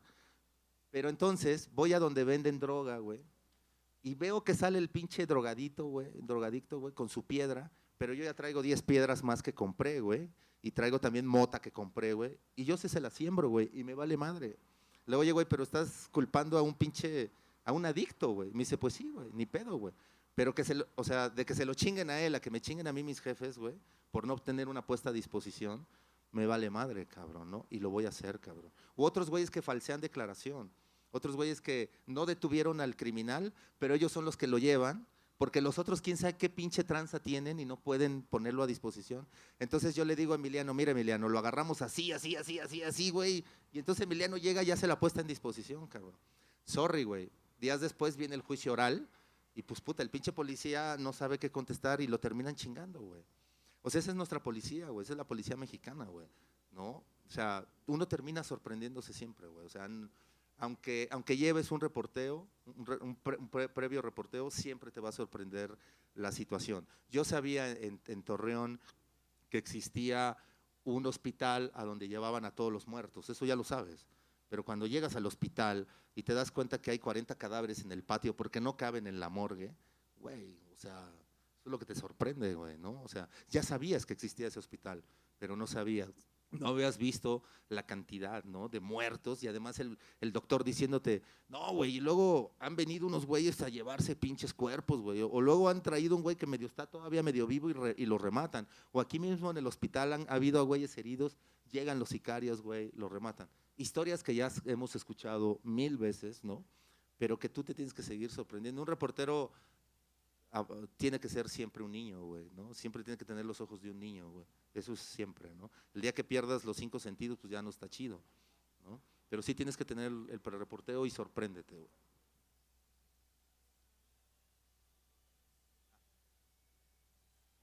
Bueno, yo estuve en una presentación en el Zócalo y estuvo Diego Osorno ahí. Sí. La verdad tiene una personalidad así que te llama la atención y es bien plantado el tipo, ¿no? Y me cae súper bien ahora que lo conozco más. Okay. Y al final de su exposición y todo, lanzó la pregunta de que qué iba a hacer la sociedad, ¿no? Ok, ya ellos se lo chingaban, esa fue su frase, ¿no? Pero ¿qué íbamos a hacer como sociedad, no? La verdad nadie contestó, entre ellos yo, me quedé pasmada. Y sí vi su decepción, ¿no? Y cómo se fue, de hecho, ya no tan bien plantado, ¿no? Pero esa pregunta me sigue haciendo eco, porque yo soy parte de esa sociedad. Y a mí sí me importan los demás, y eso lo digo por el compañero, ¿no? Y yo sé que ustedes se lanzan al ruedo diario, con muchas limitaciones, pero con mucho amor a su trabajo, ¿no? A excepción de algunos que, como tú bien dices, han sido buenos periodistas en su momento, pero pues están bien corrompidos actualmente, ¿no? A mí me decepcionó mucho ahora ver en las listas de la constituyente que se metieran periodistas. Digo, bueno, ¿qué necesidad? Ni siquiera les van a pagar, ¿no? Y están poniendo su prestigio, su persona, ¿sí? Que por eso está votando la gente. Y volvemos a caer en lo mismo, ¿no? Por una imagen van y votan, ¿no? Y por un partido que vale para cura, ¿no? Entonces, quiero dedicarles estas palabras a todos ustedes como periodistas. Y dice, podrá faltarme el aire, el agua, el pan. Sé que me faltarán el aire, que no es de nadie, el agua, que es del sediento. La fe, jamás. Yo sé que esa fe los levanta, yo sé que esa fe los mantiene firmes, ¿no? Y estas palabras también van para Diego. Yo sé que en su momento no se los dije, pero en su momento se lo diré, ¿no? Eso es todo. Muchas gracias. Gracias. Buenas tardes. Yo quiero hacer un comentario que estuve preso durante 10 años, injustamente. Tengo de libertad ahorita 4 años, salí el 2012. Ahí se paga la lista diario. Si no lo tienes, te golpean, te garrotean, no duermes, te tienes que estar cuidando. Sábado y domingo, cuídate porque pues te pueden matar a tu familiar que te va a visitar. Un peso te vale la vida ahí. Ahorita estoy desempleado y pues la verdad luego veo los casos de los estudiantes y me da tristeza también cómo el gobierno aprovecha de la ignorancia y cómo nosotros de mexicanos nunca nos ponemos a leer tan siquiera un pequeño libro y ponernos a leer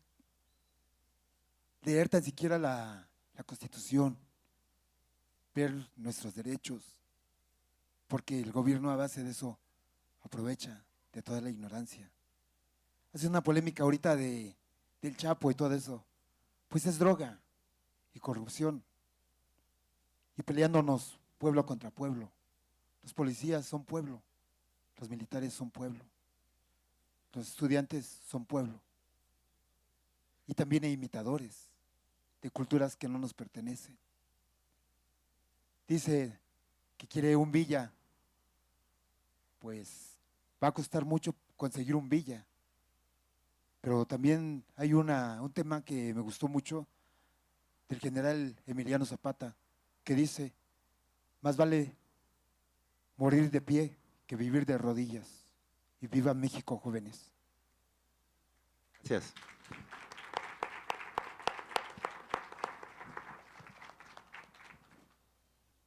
Hola, buena tarde a todos. Quiero pensar que antes que todo se agradece la valentía de cualquier persona que se ponga al frente de otras más y otras tantas. Voy a tocar algunos puntos. El que tú comentabas de la mujer es importante. ¿Por qué? Porque no es coincidencia que nuestro ángel sea el máximo símbolo de la patria. No es una coincidencia, todo tiene una razón de ser. En respecto, hablamos y he escuchado varios comentarios, varias percepciones, y desafortunadamente nosotros tenemos una cultura bastante mala ya. Y no hablo nada más como mexicanos, como bien decía el señor, ¿no? Desafortunadamente la cultura latina estamos exactamente en el mismo lugar, latinos. ¿Esto a qué viene? Que nos estamos preocupando, dicen, es que el gobierno, ahorita la damita que estuvo hablando con antelación bien decía, ¿no? Es que nos preguntaron, ¿y qué va a hacer esta sociedad? Es una pregunta fuerte, sí, pero todos la enfocamos igual. ¿Qué va a hacer esta sociedad? Espérame tantito. Vamos a ver primero qué vamos a hacer familias. Las familias somos lo que estamos deambulando en la sociedad, somos ese reflejo. Entonces, si nuestra sociedad anda mala, ¿cómo estarán nuestras familias? Digo, porque tú le preguntas a todas las personas de aquí, yo mismo te puedo decir, no, mi familia es chingona y es la más chingona, güey. Y tú te dirías, oye, güey, entonces ¿por qué tenemos esa sociedad que tenemos, güey? ¿No? Bien dices tú, nos sorprendemos, otra culturita que tenemos, que nos sorprendemos con las imágenes que tenemos de autoridad. En este caso el gobierno, la policía, un profesor, ¿sí? Tenemos un gran problema de autoridad con esas personas. ¿A qué viene esto? Que somos exageradamente permisibles con lo que nos conviene y con lo que no queremos pegar en el grito en el cielo, ¿no? Hoy día, ¿cuánta gente trata de defenderse cuando la está regando en la calle? Como tú bien lo dices, hay gente que la riega en la calle y gente que no. Y la que la riega todavía tiene la desfachatez de grabar lo que le están haciendo. La intimidación, esto ya hacia nuestros policías ya se volvió una intimidación. Tú bien dices, esta es la policía que tenemos. Yo te pregunto, ¿tú crees que nuestra sociedad está preparada para tener una policía de primer mundo? A donde tú ves, como mexicano, a un granadero pegándole a un ciudadano, pegas el grito en el cielo. Y tú ves a un policía en Londres haciendo eso y no dices nada. Si me explico la diferencia que tenemos, pero si no empezamos a trabajar nuestra familia, no pensemos ni imaginemos que vamos a estar trabajando en nuestra sociedad, ¿eh? Porque también culturalmente hablando, en nuestras familias, que no es culpa de nuestros papás, porque eso se los inculcaron sus abuelos, y a sus abuelos, se vino haciendo una cadenita, ¿no? Por ejemplo, en la universidad, cuando tú asistes a la universidad, estudias comunicaciones y siquiera te enseñan un poquito medio a hablar o a escribir, pero si no ya te chingaste. Lo tienes que aprender por fuera, si te interesa, y si no, ya te fregaste. Muchas cosas que no te enseñan en la universidad son las que sales a la calle y lo que no te enseñaron en la casa, lo juntas tantito y explotamos muchos, muchos, no nada más uno. Pero aquí, ¿qué es lo importante? Lo importante es que la mayoría, los mexicanos somos bien chingones porque somos bien creativos, pero de a madre, creativos hasta donde no. El único problema que tenemos es que no hacemos ni madres. Y cuando otro güey empieza a hacer, empiezas a criticar, ¿no? Bueno, no, decía este periodista Luis Cárdenas en uno de sus programas, ¿no? Es que en México hay un chingo de criticones, pero pocos críticos. Y eso es cierto, porque alguien te escucha lo que estás diciendo o te empieza a cagar el plan que tienes y el proyecto, pero nunca te da la respuesta detrás de tu crítica. Bueno, de tu criticón, ¿no? Porque una crítica es diferente. Regularmente cuando alguien te critica, lleva detrás de sus palabras o entre sus palabras alguna respuesta o algo que tú pienses y digas, güey, la estoy cagando por aquí, déjale muevo por acá, ¿no? Lo del secuestro que dices de los policías o de los vicios que tienen, lo mismo lo tiene un policía que lo tiene un doctor y un arquitecto. Nada más que nos están acostumbrando a voltear hacia esos lados, ¿no? Hacia esos lados que nosotros, te digo, ya lo tenemos así como que… ¿Cuánta gente no odia a los policías? Güey, y el policía nunca te ha hecho nada en tu vida, güey. Así, de plano. Pero ya te inculcaron que el policía es el malito, el pasado de lanza y esto, ¿no? Y de verdad te lo digo, así como hay un chingo de policías malos, los hay buenos. Y como hay un chingo de sociedad, de civiles malos, hay un chingo de civiles buenos. Y lo mismo, civiles que quieren emprender proyectos y los otros están en contra y otros a favor, pero vuelvo al punto, ya estás haciendo, ¿no? Estás haciendo por tratar. Yo no le llamaría de aprender, ¿no? De hecho, ayer precisamente tenía una plática con un amigo y me decía, no, güey, es que está cabrón cambiarle, por ejemplo, el constructo del pensamiento a las personas, ¿no? Pero, ¿qué te parece si mejor, en vez de que se lo cambiemos, mejor que desaprendan, güey, cosas que ya se metieron muy aquí y que la verdad no nos están ayudando o no les están ayudando, ¿no? Es todo, felicidades por su trabajo. Gracias. Yo quisiera responder ahí y a lo mejor podríamos, si a alguien le interesa, firmar algunos libros, no sé. Sí, ya. Me tocó conocer una sociedad que era una sociedad bárbara en Europa, ¿no? Era una sociedad pobre, era una sociedad en donde no había, digamos, mucho sentido de respeto a la ley, y hubo un acuerdo en los años 30, estoy hablando de un país que se llama Dinamarca, ¿no?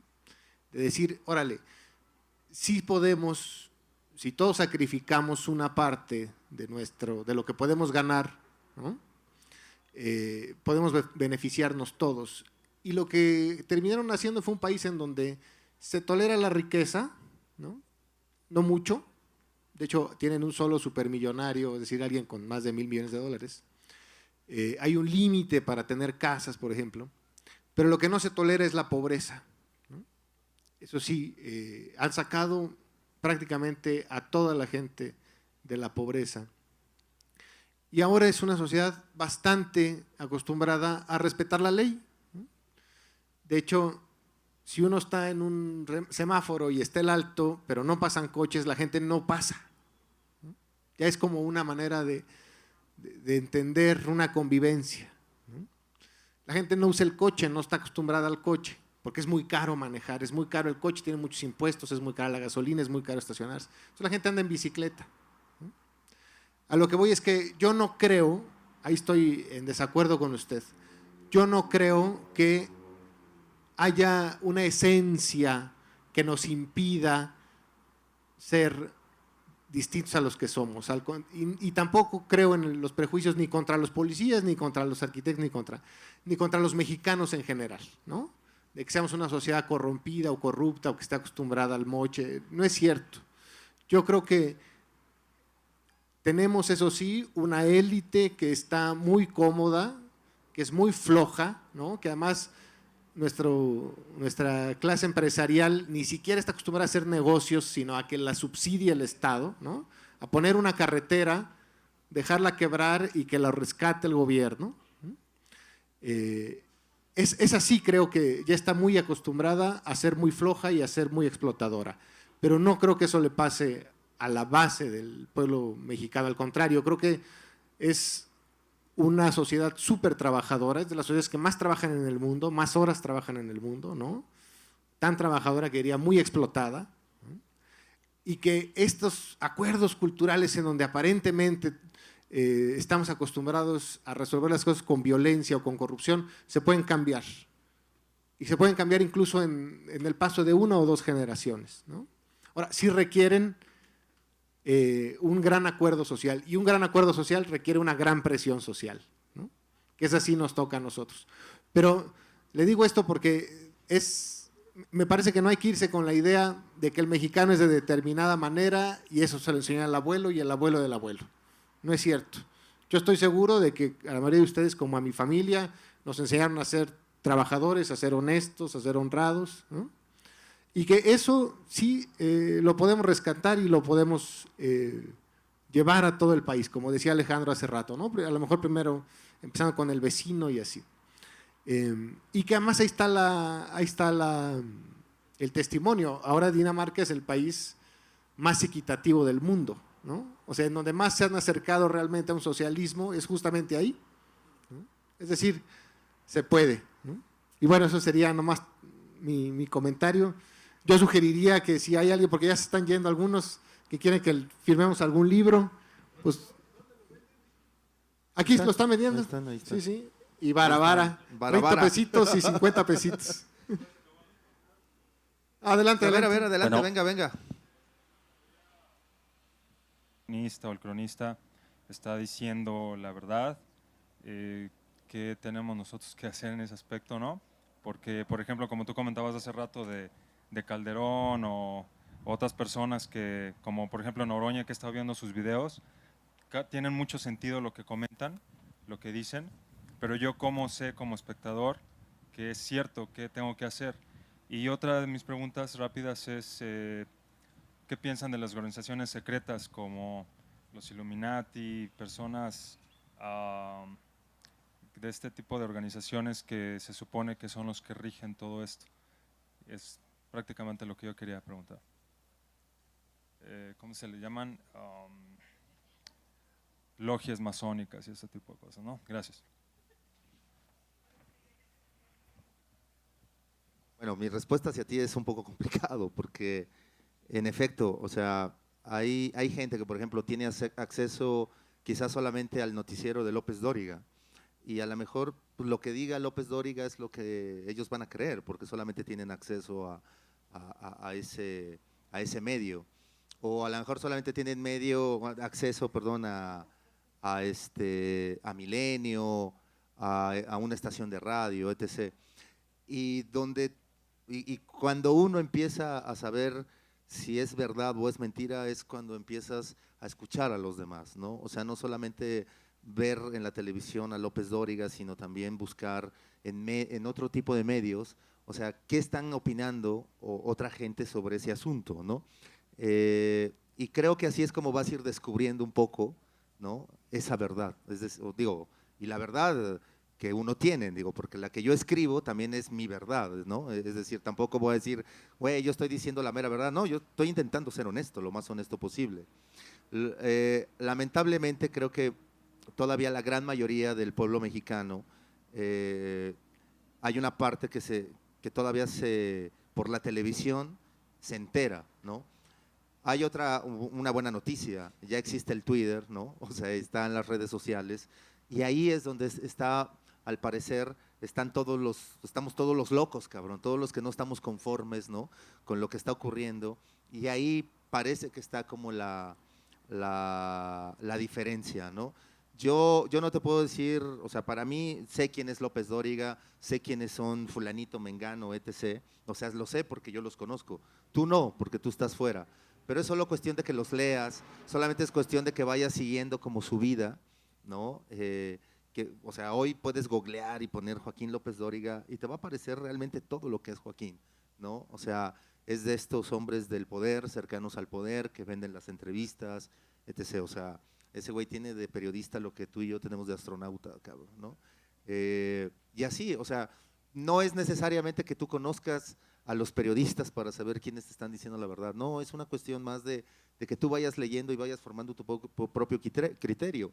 Hay gente que a lo mejor hoy, digo, como decía aquí nuestro colega, bueno, nuestro compañero aquí nos dijo, Luis Cárdenas, bueno, él ha escuchado a Luis Cárdenas, yo ni pedo voy a escuchar a Luis Cárdenas, cabrón, ni drogado voy a escuchar a ese güey, dice puras pendejadas, ¿no? O sea, obvio, lo conozco, pero bueno, pero a lo mejor la gente no lo sabe, bueno, escúchalo 2, 3 veces, escucha después a alguien más de radio y te vas a dar cuenta quién es Luis Cárdenas. Así es como te das cuenta, es como en nuestros textos, o sea, tú puedes leer y vas a decir, bueno, pues este es Alejandro Almazán, vas a leer el texto de Emiliano y decir, bueno, pues estos güeyes ¿tienen la verdad o no? ¿Quién sabe? Pero nos puedes contrapuntear, o sea, ve y busca información sobre Narco, busca información sobre Solalinde, sobre Vera, y lo que tú hayas leído de estos sacerdotes en el libro de Emiliano, lo vas a encontrar también en internet, no somos la única fuente. O sea, ahí sí creo que la sociedad tiene que ir a buscar sus propias fuentes, ¿no? Y hurgar y no comprarse ya una sola versión, ¿no? Para poder decir, bueno, a lo mejor por aquí es donde va. Así nos forjamos también nosotros los periodistas nuestro criterio, ¿eh? No creas que solamente por decir, bueno, este güey yo lo conozco y no me interesa. O sea, yo hay reporteros con los que no tengo relación alguna, pero sé de su chamba y la respeto, ¿no? Y los buscas porque sabes que son honestos, ¿no? Quiero contestar la otra pregunta, la de los Illuminati y los masones. Hay una tradición que es la intelectual, que es la teoría de la conspiración. Yo creo que hay que ser muy reservados con ella por una razón, porque nos dan respuestas muy fáciles y el mundo es muy complejo. Es muy fácil pensar que hay un grupo de 15, 20 personas que conspiran para que las cosas pasen de determinada manera. Yo la verdad desconfío de una historia tan fácil, de una historia que nos explica el mundo con tanta sencillez, ¿no? Creo que hay muchísimas fuerzas que están jugando, tanto arriba como abajo. También creo que las teorías de la conspiración pueden ser muy desalentadoras, ¿no? Si ya hay 15 personas o 20 que están manejando las palancas y los hilos del mundo, pues ya no hay mucho que hacer, ¿no? Más que ser marionetas de ellos. Esta es una tradición vieja que también ha sido muy útil, por ejemplo, para los antisemitas. Los antisemitas en Rusia crearon un libro que se llama Los Protocolos de los Sabios de Sion, que después supimos que lo hizo la inteligencia rusa, zarista, para justificar los pogromos, es decir, los ataques a las comunidades judías de Rusia, en donde, según estos protocolos de los sabios de Sion, se habían reunido los sabios judíos para hacer un plan para dominar el mundo, ¿no? Y luego se inventaron la idea de que había una conspiración judeo-liberal masónico-comunista para dominar el mundo. Para empezar, para que entre ellos se lleven, está difícil, ¿no? Es más, para que los comunistas entre ellos se lleven, está bien difícil, ¿no? Luego, para que se pongan de acuerdo así, la verdad es que no me lo imagino. Creo que son maneras, una, de alimentar nuestros miedos, ¿no? Nuestros miedos a los judíos, nuestros miedos a los comunistas, y dos, para darnos explicaciones fáciles para fenómenos complejos. Entonces, no dudo que haya grupos que se lo propongan, ¿no? Que haya grupos financieros, políticos, que se propongan dominar al mundo así en un grupito, pero sí creo que están destinados a fracasar, porque la realidad siempre va a ser más compleja que ellos. También creo que hay razones de clase, digamos, ¿no? Es decir, sí es mucho más fácil explicarse el mundo diciendo, bueno, hay un interés de clase, ¿no? En donde, por supuesto que es fácil o que es más útil tener una comunidad en una guerra, no lo sé. Pero también ahí arriba hay muchísimos conflictos, hay muchísimas diferencias, se la pasan peleándose. A lo que voy es que creo que hay que dudar siempre las teorías de la conspiración porque nos van a hacer, uno, flojos, intelectualmente flojos, y dos, políticamente domesticados, sumisos. Bien, pues no nos queda más que agradecer a Emiliano Ruiz Parra y Alejandro Almazán, que nos dieron amablemente su tiempo. La charla era de 1 hora, nos aventamos casi 2. Les agradecemos su presencia en esta segunda jornada del Tianguis para Leer en Libertad y les anunciamos el programa de mañana.